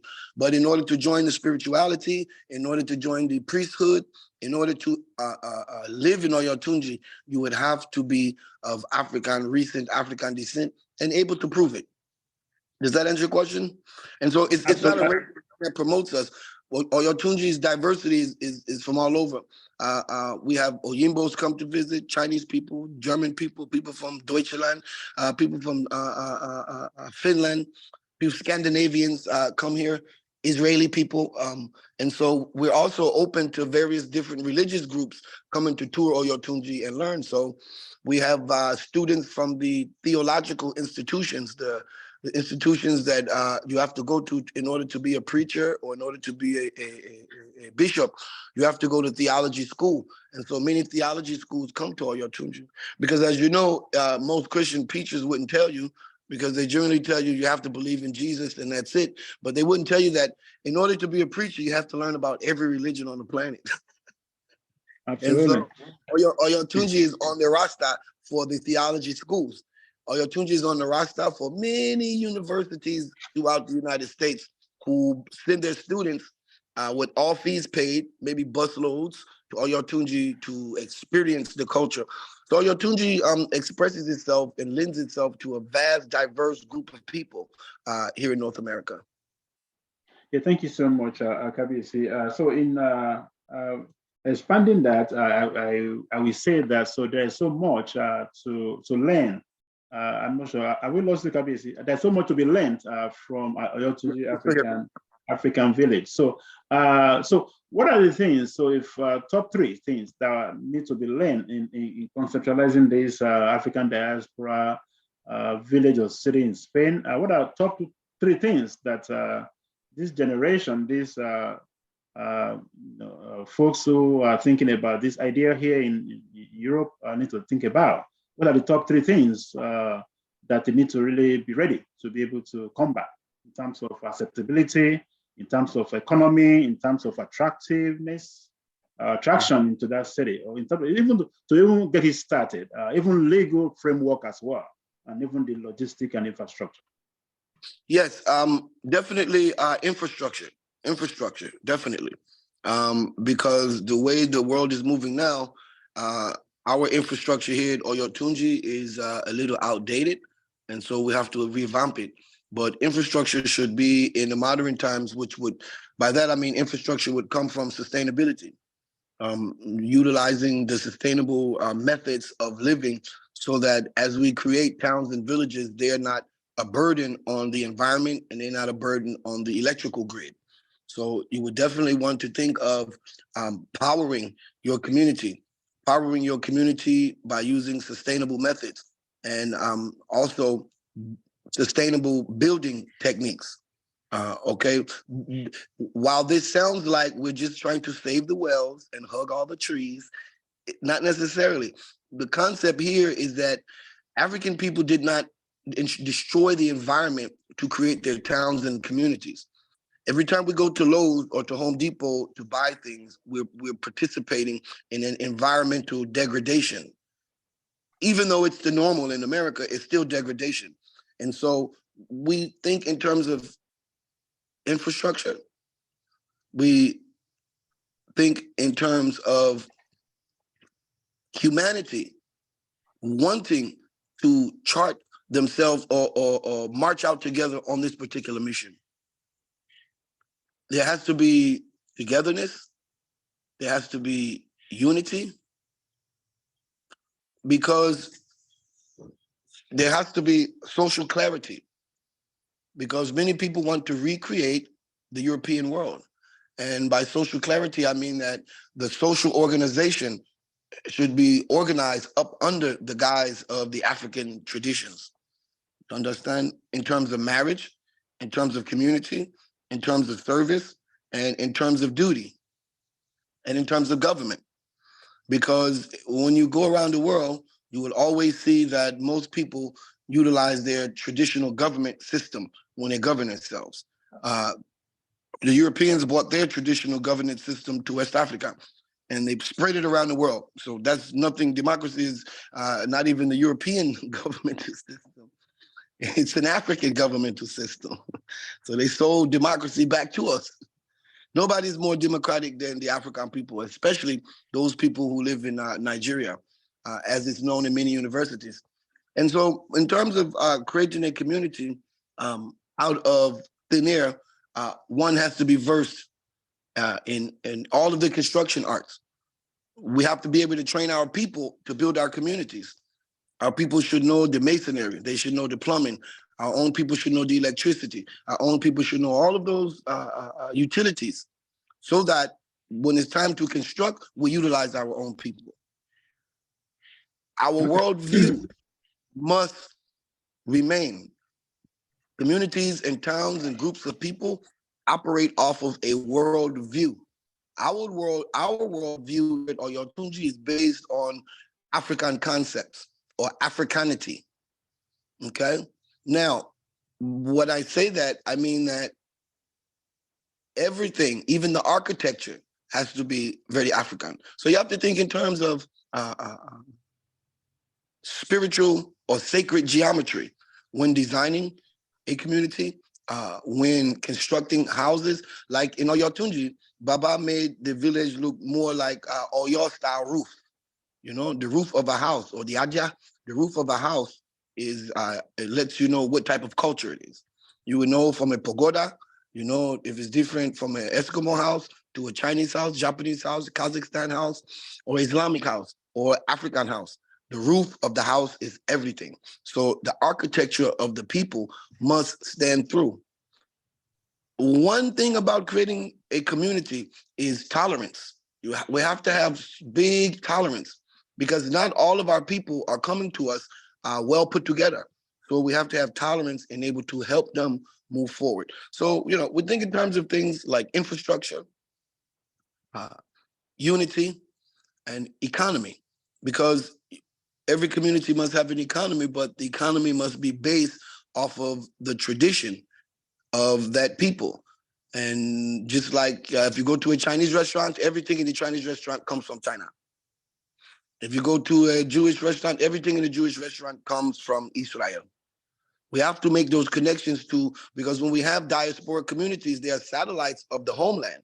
That means that if you are a satellite of the homeland, you have to funnel funds and wealth to the homeland, and vice versa. The homeland funnels wealth back out. No different than Israel does with their diaspora, or any other famous nation does how they utilize the diaspora. The diaspora should be an economic engine for the homeland, okay? And so we think in terms of infrastructure, culture, and economics. And of course, you asked for three things, but it's difficult to give you just three. We're going to be asking, of course, Oyotunji to be the technical partner on this, because obviously you've been existing for this long time. Based on that, I think it's good to be able to see how we will be able to learn from that. And some are new, and of course, there will be an infusion of technology here. Because 50 years ago.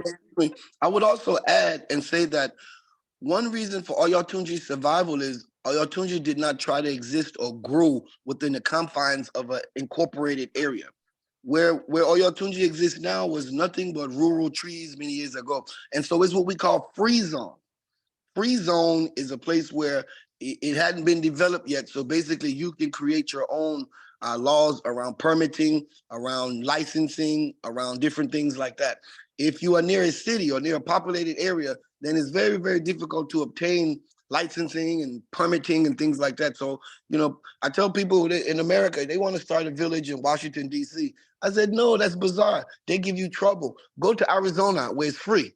Go to New Mexico, where it's big, giant open land, nobody bothering. You start your own everything. So we have to be in autonomous areas to strive or thrive. Right, talking about autonomous, I guess I've had that a lot in Spain. I guess they have kind of autonomous cities, autonomous area provinces and state, as a matter of fact. So thank you so much, Kabisi. It's been a very fascinating time having a conversation with you. I guess without much ado, does anybody have a question for Kabisi so that we'll be able to wrap this up? And what we do is that because of his schedule, so we'll be able to start with him on the E award. So of course, Ms. Monica, can you help me just get his award, his trophy, so that we'll be able to do an online presentation. So, are you okay? Are you still there, Kabisi? Yes, still here. You just want. Okay, just 1 minute. Sip my coffee. So we're getting your trophy. You have a question for you. Please say. Wale.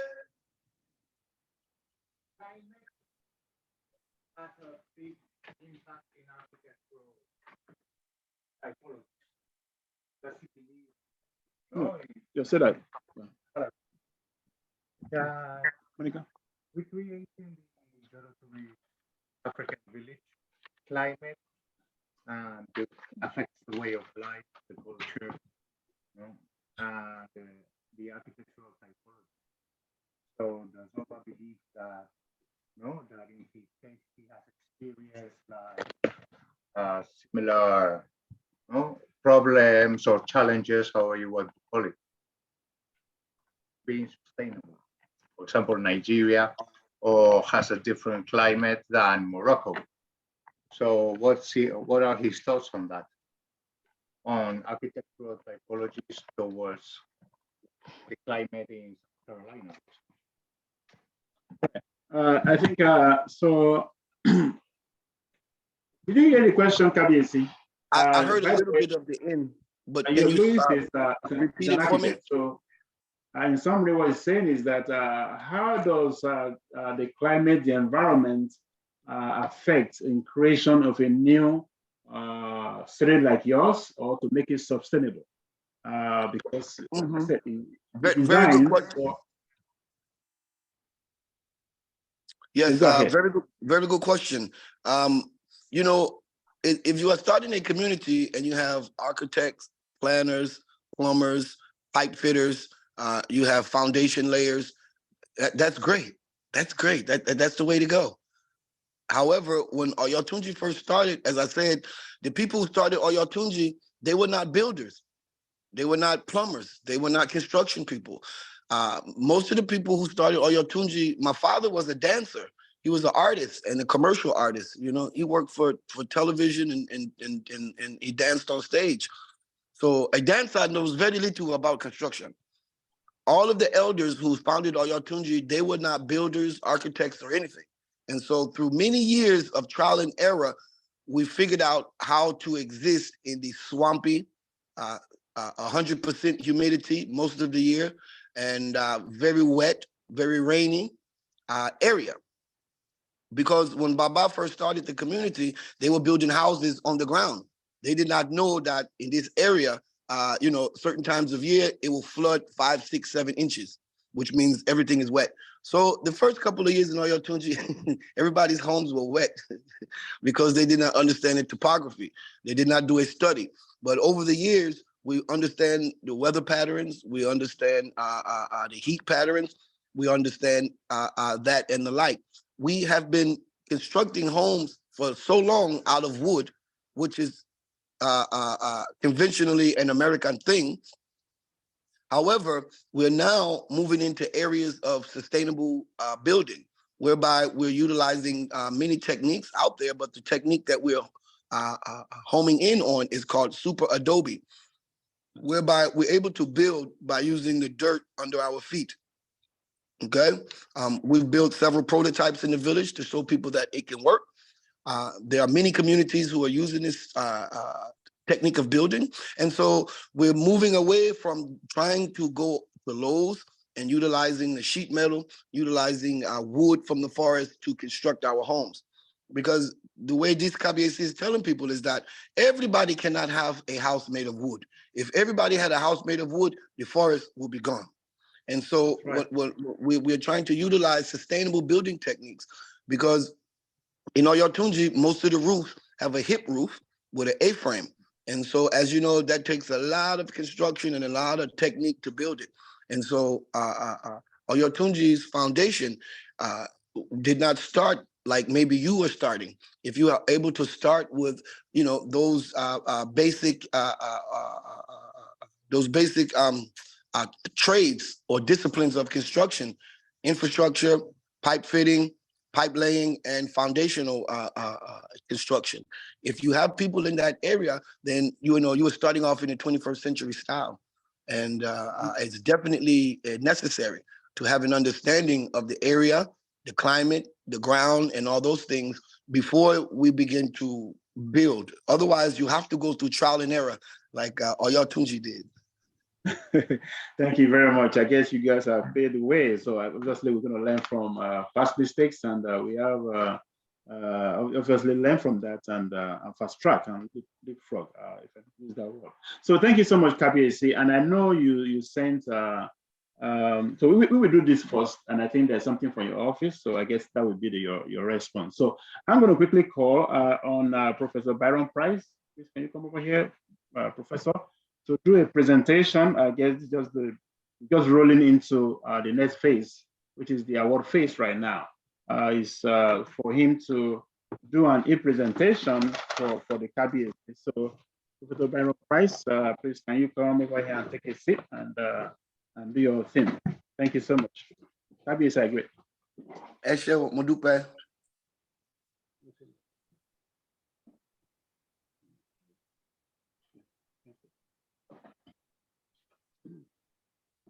Okay.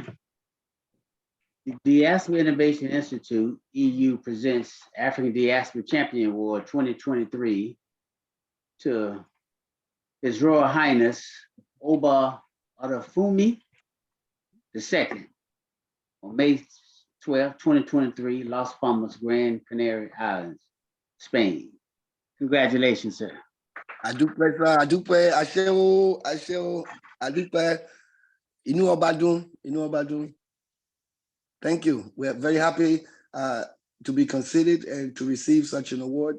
To be so far away and to be considered is definitely a pleasure and a treasure that we will keep with us for a very long time.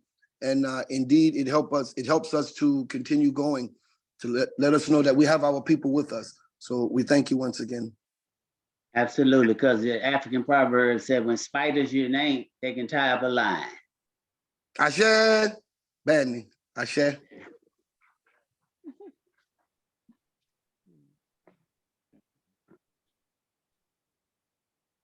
Thank you very much, KBAC. And I know you have, I'm not sure if we receive a digital copy from your office. I'm not sure if you're going to read that one out, if it's available for you or for your office.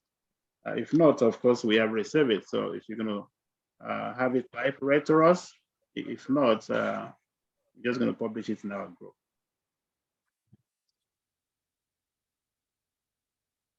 Do you have it handy, KBAC?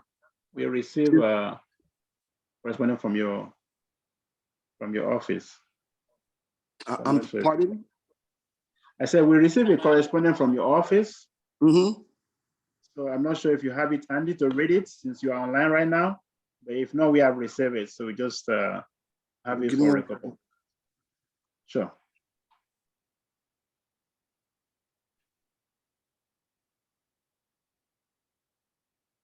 It corresponds.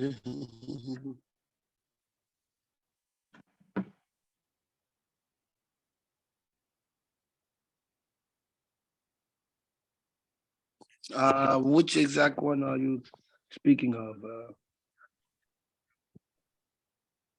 Okay. Let me see here. I'm not exactly sure of which document. Okay. All right. So let me see if. Okay. I think Chief Babajiro can do that since she sent that to. Okay.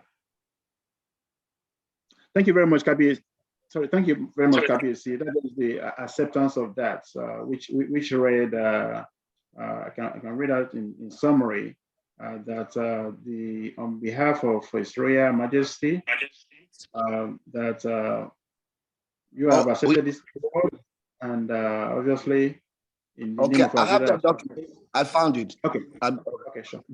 Okay, you would like me to read it? If you don't mind, just for a few Okay, minutes. surely.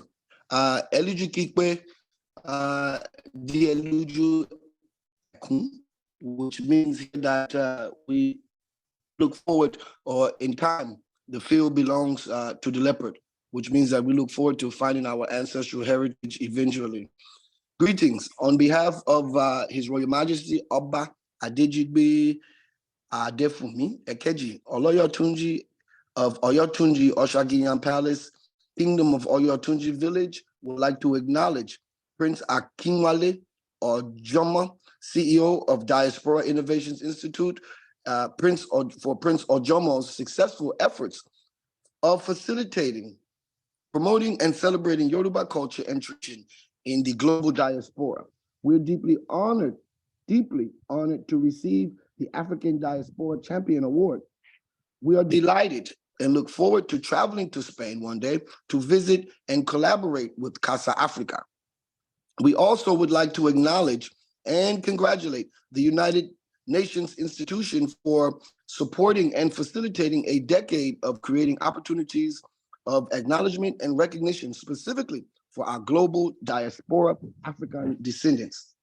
At this time, we would like to thank and acknowledge Professor Byron Price for Professor Byron Price's support of the Diaspora Innovation Institute as a global director, and as a special congratulation goes out to all of the African Diaspora Champion Award recipients today for their contributions of promoting Yoruba culture and creating advancement opportunities for our beloved global African diaspora. His Royal Majesty Adefumi II believes it is incumbent upon us always to support the endeavors of our culture. As Yoruba diaspora numbers grow globally, we see Oyotunji Kingdom playing a major role by supporting and promoting all Yoruba dignitaries, public officials, organizations, leaders, and their communities. His Majesty envisions a surplus of emerging Yoruba cities and states that we make this declaration. May the children of Oduduwa prosper alongside all humanity. May Olodumare and the ancestors bless Prince Akinwale Ojomo, CEO of Diaspora Innovations Institutions, as you continue to drive our global Yoruba diaspora to a greater and greater heights. We send blessings of strength, unity, prosperity, progressiveness, peace, love, and success on today and all future African Diaspora Champion Award celebrations. In the name of our ancestors, we greet you, and we are His Royal Majesty Oba Adejigbe Egunjobi Oyewole Aladahunu Adefumi Oloyotunji ti Abule Oyotunji ni Oshagiyan Palace, United States of America. Adupe. Kabisi, thank you so much. Really appreciate your time and your acceptance, and thank you, everyone. I guess at this time, if there are no questions, we just move to the proper award for those who are here. So that can move us to the award proper. So Kabisi, what we did was that, so this is the stage. We have moved the award over there where we have the flag and the banner of course, CASA Africa, where we're hosting this. So I guess we're going to just start this and say from the online. I guess we have Remy here as well. Remy is online and always online. I think I saw Grace a few minutes ago. So Abbas, can you get one for Remy so you can do finish with the presentation, and we move to the proper human presentation or physical presentation. Then you look for Remy Alako's where we're going to call on Mr. Byron Price. You are the rock star right here. Can you please come and present for Remy Alako. I think we have Grace as well. I'm not sure if Grace is right here, but we have Remy. Let's see, what is? So we can select those who are here. If Grace is online as well, but I think I saw her a few minutes ago. So we have Remy now. So I guess I can quickly read a paragraph or two about Remy. So Remy, can you show your face? Let's see you. So that's Remy, Dr. Remy Alako. Let me see, where is she? So yeah, okay. Yeah. All right. So we know her very well. Professor Remy Alako is an adjunct professor at City University of New York. She has been with the Institute as the associate director, and she has been a pioneer supporter of the COI program I mentioned the other time. It's a program that actually she literally started with her being in the US side of the City University of New York and work with Professor Adebusui at the Obafemi Awolowo University. I think right now they're in the third cohort of exchanging students on both ends to be able to have that interchange. So without much ado, I'm just going to call on the professor to do the EE presentation. So on behalf of the Diaspora Innovation Institute, EU, present the Diaspora Champion Award 2023, Dr. Remy Alako, on May 12, 2023, Las Palmas, Gran Canaria Island, Spain. She's definitely, I know Dr. Alako, she's definitely a champion for Africa and the diaspora and for women. And so we're very proud to give her this award. Thank you. Thank you so much. You have a quick comment? Yes. Good morning from New York, Your Excellencies, ladies and gentlemen, Your Royal Majesties, esteemed colleagues. Thank you so much. It's a great honor to be presented this Global African Champion Award. My sincere apologies that I'm not able to be there. It's sort of the last week of classes, and things are a little bit tight, rounding up the end of the semester. But I sincerely appreciate the work of the Diaspora Innovation Institute in bringing people together, diasporans across the board, to make change, to influence, change in Africa, working together with diasporans all over. And of course, working collaboratively with those on ground in many African countries. I sincerely appreciate all the work that you do. I'm glad to be a part of it. And let us continue to work together collaboratively. And I thank you all. Be blessed. God bless. Thank you so much, Dr. Remy Alako, back in New York City. I know it's too early for you over there, so thank you. Oh, I'm at work already. Okay. So thank you for all the good work you do. I really appreciate it. And this trophy is for champions, and you are a champion. And we Thank you so much, champion will many more trophies. I'm looking forward to more great work from your side. Thank you. Thank you. God bless you all. Thank you so much, Dr. Price. Right. So without much ado, I don't think we have anyone online. So we will be going to the real physical presentation. So we're going to use the form we have right here. If you don't mind, not in any essential order, just going to use what we have on the brochure. I think the first thing we have right here is also Baron Price, actually. Is anyone for Dr. Akinwumi online right now? I don't think so. So obviously, for the Baron Price, I think we can move our presentation on the. Okay, you want us to do here? You can do it right here, then and do pictures over there, right? So yeah, I guess yeah. So that even those online, we can see us as well. So what we do is that we just do the presentation here so that at least you can see us. Then of course we can do our paparazzi here or online. So yeah, so I guess you can present yourself, Professor Price, right? So I'm going to do it for you. So okay, so you. So Diaspora Innovation Institute EU hereby presents the African Diaspora Champion Award 2023 to Byron Price on May 12, 2023 in Las Palmas, Gran Canaria Island, Spain, signed.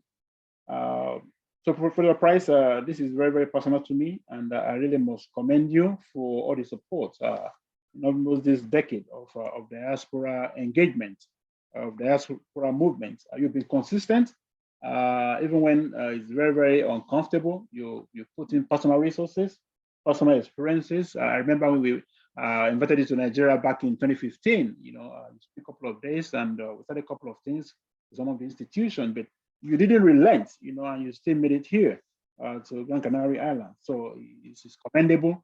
I'm not going to take for granted. So on behalf of the board of Diaspora Innovation Institute, I say thank you personally, and thank you as corporate as well. And keep up what you're doing. And let me share this this little stuff that it does, and it doesn't think it's big. So each time he travels, right, he has traveled more than 100 countries. Each time he travels, it takes a luggage, right? So whatever it takes into that country, he doesn't go back with it. I mean, to me, that's kind of a big lesson, because that means you go in there, you dump your resources in this travel.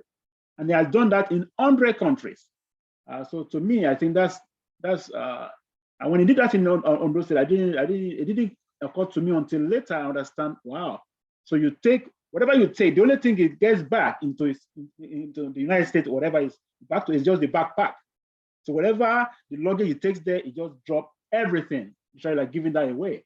And I think we all can learn from that. I mean, it looks so simple, but at the same time, it's in other countries. I've not even been to 10 countries, you know. So I guess I need to really let people know that, you know, and I guess that's something that we all can learn in our little way as we travel. Thank you very much. Congratulations. There you go. Thank you. Thank you, Prince Jomo. I'll be brief.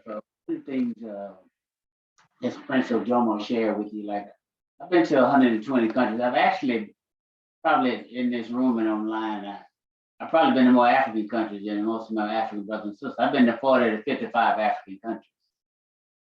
And so one of the things I do is like, as Prince Jomo told you, I come around my luggage and everything. I go back with my backpack, what's on my bag. I leave everything. And so I believe, as you said, too much is given, much is required. And so I'm really, personally, professionally invested in Africa, and really like, I did my DNA here recently, and I'm 83% West African. And so I did my 60th birthday party in South Africa. And I took this last year, and I took every African country I was from. I had a dish from each country at my birthday party to celebrate my birthday party. And so, and had a birthday cake that made up the drum, the message. And so the message here today is that we're committed to Mother Africa, we're committed to the diaspora and bringing it together to work on behalf of Mother Africa and her children, and to bring them back to their throne of sovereignty and grace. Because as we always say, as I always said, African man and woman are the first man and woman to walk in the sun and walk this vast and upon the earth. So to Mother Africa, thank you. Right. Okay. Thank you, Professor Price. Yeah, you can hold that. And take a picture. Yeah. So I think the next person we have right here is Adiola. Adiola, are you online? Okay. So Adiola is not online. So we're going to have Dr. Vincent Iwe-Anoge.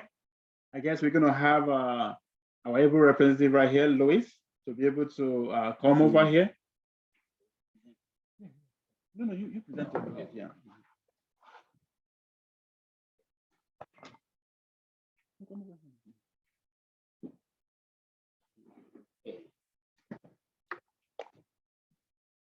All right, so this award, the Diaspora Innovation Institute EU present the African Diaspora Champion Award 2023 to High Chief VC How is he pronounced? Vincent Bukunwoso and Uwanoge. In Winanoge. On May 12, 2023, Las Palmas, Gran Canaria Island, Spain. And forgive me for mispronouncing his name. Thank you very much. On behalf of Vincent, who unfortunately wasn't able to be here, he's very grateful to receive this very honorable award, and we'll continue to work with the innovation institutes, the institutions, the governments in order to promote Africa and create business, apart from being the chairman of the Diaspora Committee in Prince George County. So in order to bring all the brotherhood from both the United States back to Africa and so forth. So thank you very much. And I'll give it to him.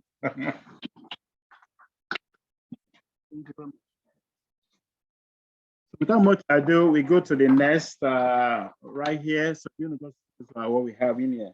So Dr. Ngozi Omambala, please can you come over here? Please can you get up?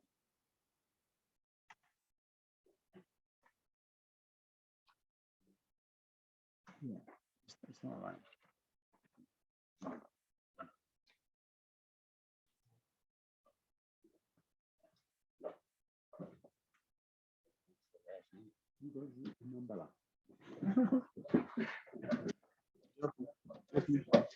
Huh? We still use that. Just want to make sure those online so you can see us. After we can just go. Thank you. Okay. The Diaspora Innovation Institute EU present African Diaspora Champion Awards 2023 to Ngozi Omambala on May 12, 2023, Las Palmas, Gran Canaria Island, Spain. Congratulations. Thank you very much. Okay, yes. Quick word. Thank you very much to the Diaspora Institute, CASA Africa, and all the people watching online. This is primarily for our industry. You know, the creative industry in Nigeria wasn't recognized up until probably the last few years, and to think that we've soared and we've done it on our own. This is for the youth. They have to know that they're empowered, their creative resources and the creative abilities they have are recognized and then can get them very far. It's a great time to unite the creative industries across nations, across boundaries, and just to show how powerful we are. So it's been a journey for me as a diasporan as well. I didn't know it would lead me here, but you know, to receive these awards, it's for me to impact others around me and to inspire. Thank you very much.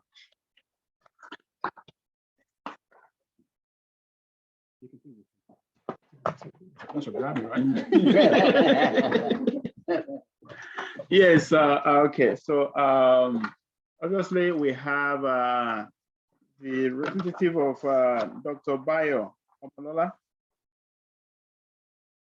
Dr. Bayo Omolola actually is based out of Maryland. He's an adjunct professor at Morgan State University. And we have here Abbas to be able to do the presentation. I think he's here. It's right here, I guess. Yeah, it's right here, yeah. Okay, yeah, that's right. That's it. He's represented.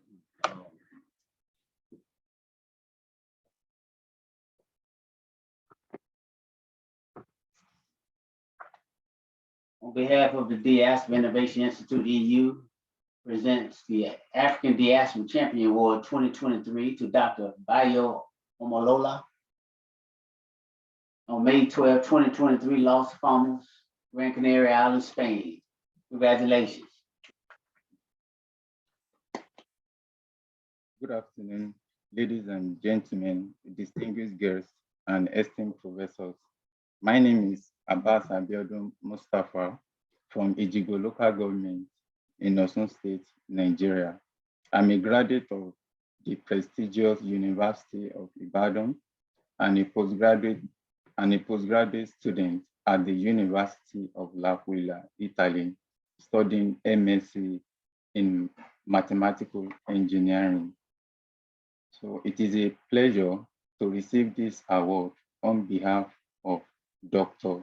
Bayo Omolola, and he is not here today, but on an official assignment, and I would like to deliver his congratulatory speech.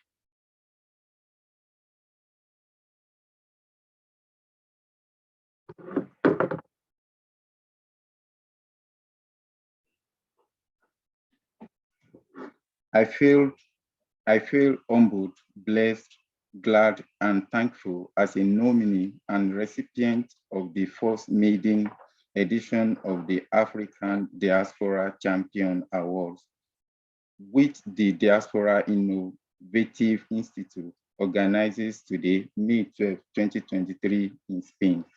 As we celebrate the big event, I thank the Institute and congratulate it.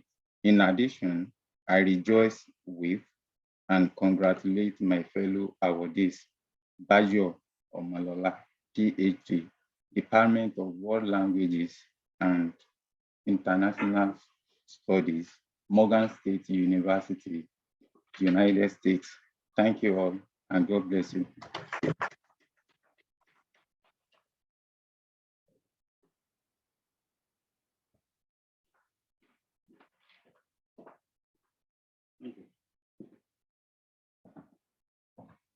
All right, thank you so much. So I guess we have someone on the online as well, and we have somebody here who is here as well, who actually has come all the way to receive this award. But technically, we had this mixed up, but again, I'm still going to call on him. So, so we can get Adiola. Can you just show us? We need your video to be able to do the presentation, please. Just tell when you are ready for us, Adiola. We'll give you like a few minutes. Yeah, we need to see your video so you can respond to the award. So we have a very good friend of mine here, and we know each other for a long time here now. And when you see his picture, you know he's professionally done. So his name is Jermaine Sanwo-Olu. He has been identified as an awardee winner for the African Diaspora Champion Award. Jermaine Sanwo-Olu is a multi-awarding winning international public relation and leadership consultant, a passionate public speaker, management trainer, and social events. He has professional affiliation in the United States, which include the member of the Chartered Institute of Public Relations, associate of Nigerian Institute of Public Relations, and member of the John Maxwell Leadership Team in the United States. For political appointment, he is the Senior Special Assistant to Governor of Lagos State on Diaspora and Foreign Relations since 2019. And is a candidate for the Conservative Party in 2018 councillorship election in Mali, South, the United Kingdom. His leadership position also include a member of the Board of Trustees. And I need to read this because you are equally a member of the Nigerian diaspora in 2018. You are what you are, you can't do anything about it, right? So I guess everybody can read the remaining part here. He's trying to say, oh, don't read it. So without much ado, we have technical stuff. I think we do a dummy one right here because the one we have for him is missing right here. So we just use it for him. Just read his name and present and get the one for him. Sorry about the logistics, and we have to be transparent right here, right? Thank you. So please put your hands together for Jermaine Sanwo-Olu.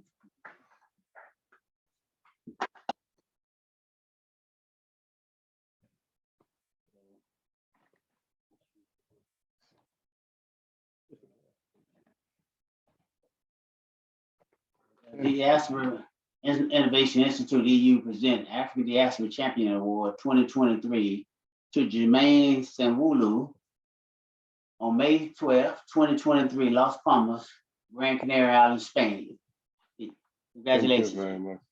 Thank you.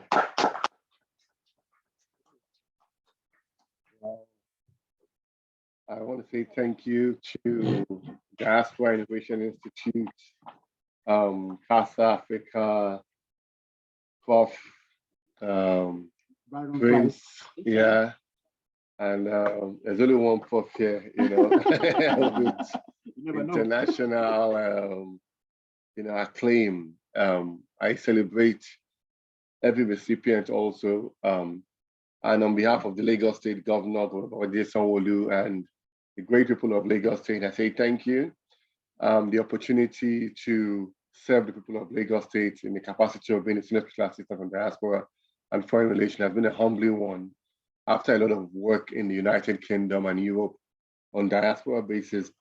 So I just want to tell everyone out there, you know, keep doing what you do.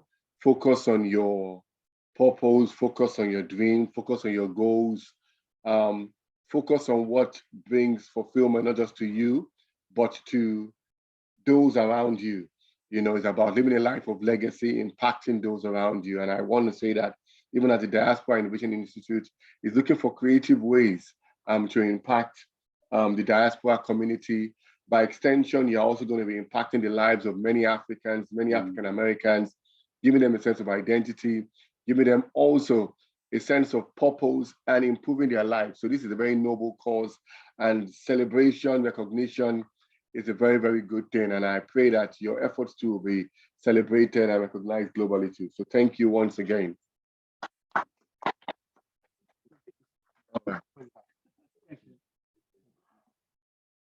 Yeah, thank you so much. So we have,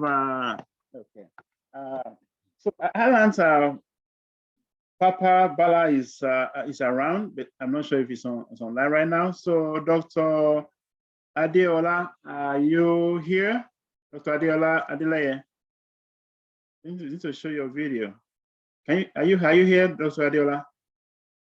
Okay, if not, so what we need to do right now is we have everybody here. So I guess for the time being, you can do pictures over there with Professor Byron Price. So I can release you so you can do pictures over there while I coordinate who's going to be more online. So we'll be able to take it from there. So yes, it's yours, right? This is Alago. Okay. That's yours, right? Yeah. You're going to take 2 minutes? You're going to take 2 hours, man? So put your hands together for all of them. You can display your magazine as well. So for us, so we have done a backdrop right there with CASA Africa. So obviously, we're going to take the picture. I'm not sure if you need to capture it. Let's see here if you're going to do this. All right, guys. Yes, we can see the. Okay. Yes. Okay, so we're going to just stand there and do paparazzi. So if anybody comes online, then they can join us. So we're going over there right now. Thank you.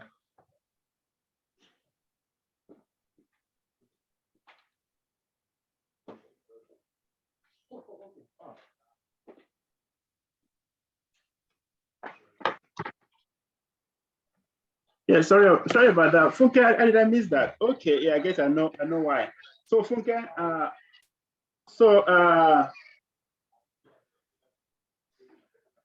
let me get Funke's Funke. There's a trophy right there. Yes, I'm going to do this real quick. Let's see. Interestingly, we have 2 events back to back, and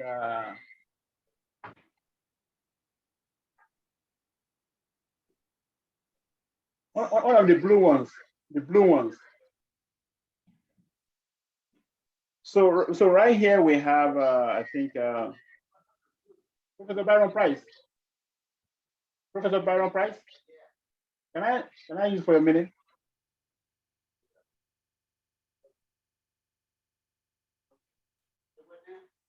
Please, can you come for a minute? Yeah. So interestingly, we have 2 events for tomorrow, but since we are all here, we can equally do it here. So Diaspora Innovation Institute is partnering with my alma mater. So we had an ambassador award as well. So obviously, since she's here, we may equally get it. And of course, tomorrow we're going to do it again. So Professor Byron Price.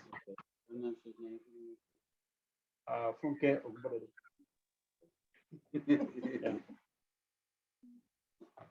On behalf of the Diaspora Innovation Institute EU, presents the Ambassador Award 2023 to the Olo Funke Ogbodede. I hope I pronounced that right. On May 13, 2023, Las Palmas, Gran Canaria, Island, Spain. And please forgive me if I mispronounced your name.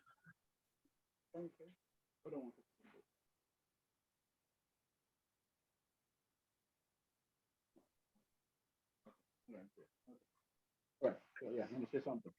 Yes, I want to appreciate the organizer of this award.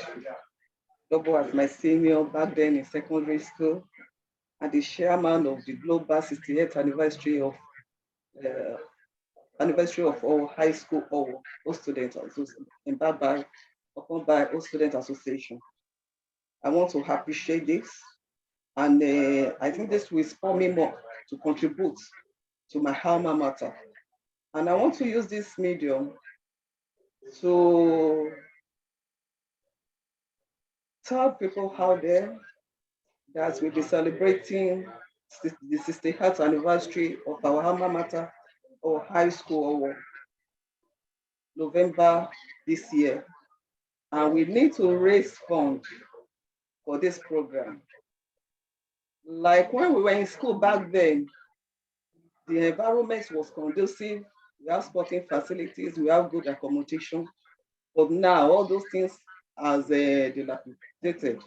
And we need renovations. We really need to put things back in shape so that the students now, they can have good environment, conducive atmosphere to learn. We appreciate you people if you can contribute towards this cause so that together we'll be able to promote good education back in Africa and in particular. I appreciate you all. Thank you very much. Congratulations, man. Yes, thank you so much. So there are two events in one. So obviously this has been done. And again, we're going to open the link for tomorrow. So we're going to do the online fundraising. So no matter what, it's never too little for you. So it's to build education infrastructure at our alma mater. And that's why she's here. And a lot of people will be joining us tomorrow, May 13, which is a Saturday, to be able to walk through this for a whole day between 10 a.m. and 5 p.m. West African time. So if you have a minute, just pop in, just use the same link, and just to be able to show that. So thank you so much. So I haven't done that. Do we have Dr. Adeola online? Yeah, I want to just looks like you're not on. So, but all right. So we're gonna just so what we're doing right here, like I said, is just taking the picture using the backdrop. So there are other comments, other information we can pass that to everyone. We are trying like wrapping up this for now, unless we have others who may be either around or coming in, so that we don't really keep you guys online waiting. I know you have a lot of things to do busy-wise. So this is 2:18. That means West African time. So we have just like less than less than 50 minutes to get out of here. Less than 42 minutes to be out of here. So if there are other things that we need to do, if you have any announcements, we can really make this. But again, majorly, the major announcement is continue to support Diaspora Innovation Institute. We're going to be doing this. Recognition is part of the United Nations decade of the people of African descent. So wherever you are in Cuba, in Brazil, in Africa itself, in Spain, in Spain, we're looking forward to creating this value to ensure that we recognize ourselves. Even beyond next year, which is 2024, we're going to be having this as a continuum to make sure that we have opportunity to recognize people. And this will be done not only in Spain, we can take it to any city. This is going to be our roadshow, recognition roadshow for Diaspora champions. We're going to be getting trophies. So it's not going to be plaque or paper or whatever. This is going to be trophies. Trophies are for champions. So for being champions, you really bring great things. We're looking forward to be able to, yes, I think there's an announcement that you have. Yeah. Okay, we have one more. Okay, yeah. Okay. Oh, yeah. So I thought you should put it together. So we have one more right here. So yes, before you make your announcement from Oyotuji Kingdom, please hold on 1 second. So we have one more here. So this is for, let me see here. Can I write a little bit of bio? Okay. So we can do that. So Miss Monica Barreto, she is an associate director for Diaspora Institute covering the United Kingdom. And she has supported actually the logistics for this program today. So equally, she deserves to be recognized because whatever you see here today, there are people behind the scene who has made it possible. You know, a lot of people know this Akinwale Ojomo, but it's not only Akinwale Ojomo place. We have other people who are working behind the scene globally, and I'm going to read their names to you. It's very important, you know. So they are actually recognized as well. Right here, and I think they are online right now. We have the coordinator and the leader of the team is Miss Monica Barreto, and we have Mr. Abayomi Joe Daniel as well. And we have Tolu Fajolu, we have Fen Garcia, who's in screen right here, and we have Marcin Roland as well. So I guess you are all watching online. So on your behalf, so Ms. Monica is going to pick up this award. So Dr. Price, let's go begin.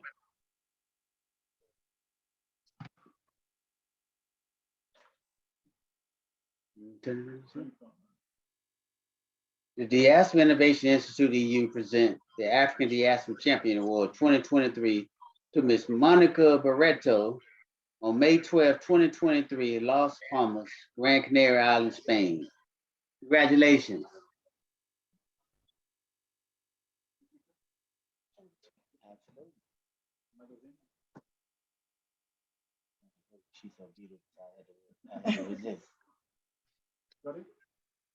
Yeah. Thank you.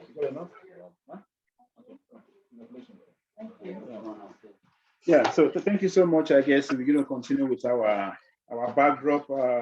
Then there's an announcement. Yes. What's the announcement, ma'am?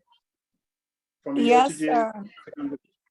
Yes, sir. So at this time, on behalf of His Royal Majesty Oba Adeyugbe Adefumi II, we would like to give special recognition and acknowledgement to Prince Akinwale Ojomo, the CEO of Diaspora Innovation Institute. And the certificate of appreciation reads, Oloyotunji of Oyotunji Yoruba African Kingdom, South Carolina, USA, proudly presents this certificate of appreciation on the day of May 12th, 2023 to Prince Akinwale Ojomo, CEO of Diaspora Innovation Institute. I, His Royal Majesty Oba Adeyugbe Adefumi, give special recognition and acknowledgement due to your prominent community contributions and other notable activities that promote peace, Yoruba culture, development for humanitarian benefit, and supporting Oyotunji Yoruba African Kingdom. Signed, His Royal Majesty Oba Adeyugbe Adefumi II, and Oloyotunji of Oyotunji Yoruba African Kingdom. So, sir, we just sent this certificate to you. And we just want to say congratulations and that we're proud of all of your efforts. Yes, thank you very much. I really appreciate thank you so much. It's very humbling to receive that from His Majesty. I think it's really commendable, and I really appreciate all the great work that has been done. And hopefully, like I mentioned earlier on during the panel session, we've been making this and reaching out to Oyotunji for technical partnership in such a way that we'll be able to tap into the wealth of experiences they've gotten building loyalty for almost these decades. And we believe we should be able to have an opportunity to tap into the wealth of knowledge. And of course, in the next couple of years, see how we have an African village here in Spain. It's good to dream big, and dream totally control. Thank you. Yes, Any sir. other announcement? Any other announcement? Well, it's been a pleasure being a part of this momentous occasion. I will have to log off because I have another meeting. Yeah, don't log off yet because we want to wish you all the best with the thank you. We are upcoming having our events. host. The venue where we have this, we need to recognize them as well. So we have Yes. so we need to see some of the beautiful faces who has made this possible. Mhm. By the way, I'm not sure if they have that, but if you have, go online and check casaafrica.es. That is where we are today. And it's a very beautiful, and I think we're going to do a tour around here. Yeah, I think you posted the link on the group page. So it's a very Yeah. So you can share it. yes. You can equally share here as well, so that people who don't have that access can be part of it as well. Yes. So yeah. So congratulations to all the awardees, and thank you so much again, Prince Akinwale. All the best to everyone. Thank you so much. Enjoy. Yeah. So right. Okay. Congratulations to the awardee. Thank you so much from the Royal Dynasty. Right. So I guess in concluding, we're going to have one more for CASA Africa. Right. So Monica, somebody coming from CASA Africa. Okay. Okay. Okay. So yes, just 1 minute. I will be able to just see a presentation for CASA Africa, and we'll take it from there. For those who are at work, enjoy the rest of your day. And thank you. If you have people coming online, let us know. Yeah, go ahead as well. Yeah, thank you so much, Chief Bajiro Makinde of your kingdom. I appreciate you for the time.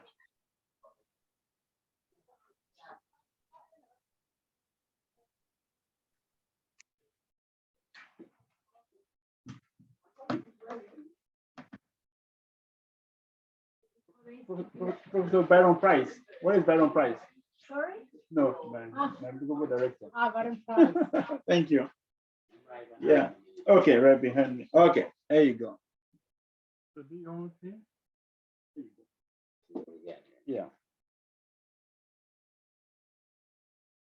On behalf of the Diaspora Innovation Institute EU, we present you the African Diaspora Champion Award 2023, CASA Africa, on May 12, 2023, in Las Palmas, Gran Canaria Island, Spain. Congratulations. Thank you. Thank you. Thank you very much. Okay. Yeah, thank you. So that's Anna. It's one of the officials right here. They've been able to work with us to make sure that we have access to this, and hopefully in the future do more because, like I said, this is a very beautiful African institution. We are really proud that this is here, and we are willing to work out with them, do what we need to do to ensure that a mutual beneficial relationship. I think we should be able to do a walkthrough for them. For those who are here. Yeah, I sent Valeria. Okay, all right, okay, thank you. Okay, go ahead, yeah, so thank you, Anna. So we will be able to really do a walkthrough, and like you're going to see some of the pictures, maybe video of the walkthrough. So I think at this time, I'm going to call on the volunteer to come and do a vote of thanks. Vote of thanks by, what do you think? You mind coming to do a vote of thanks? Ngozi?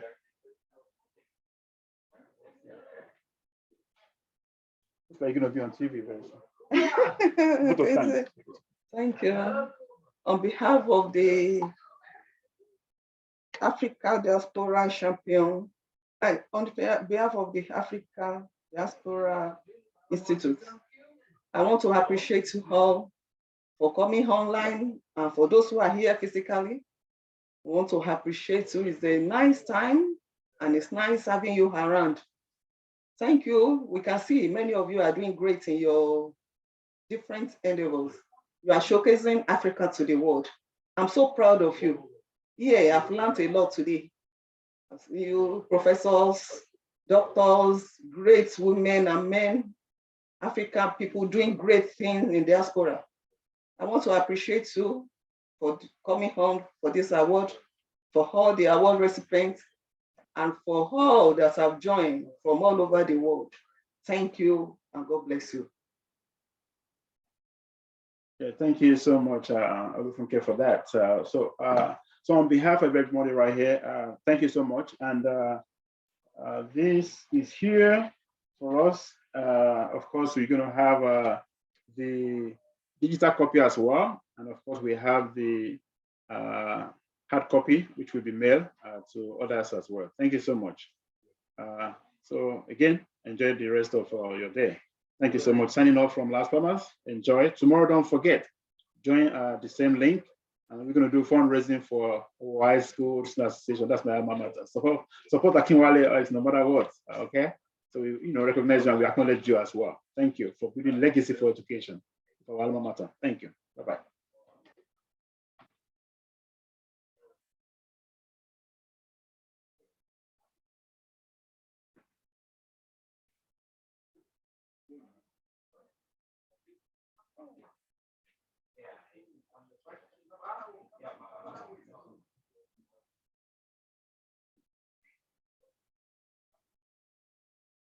But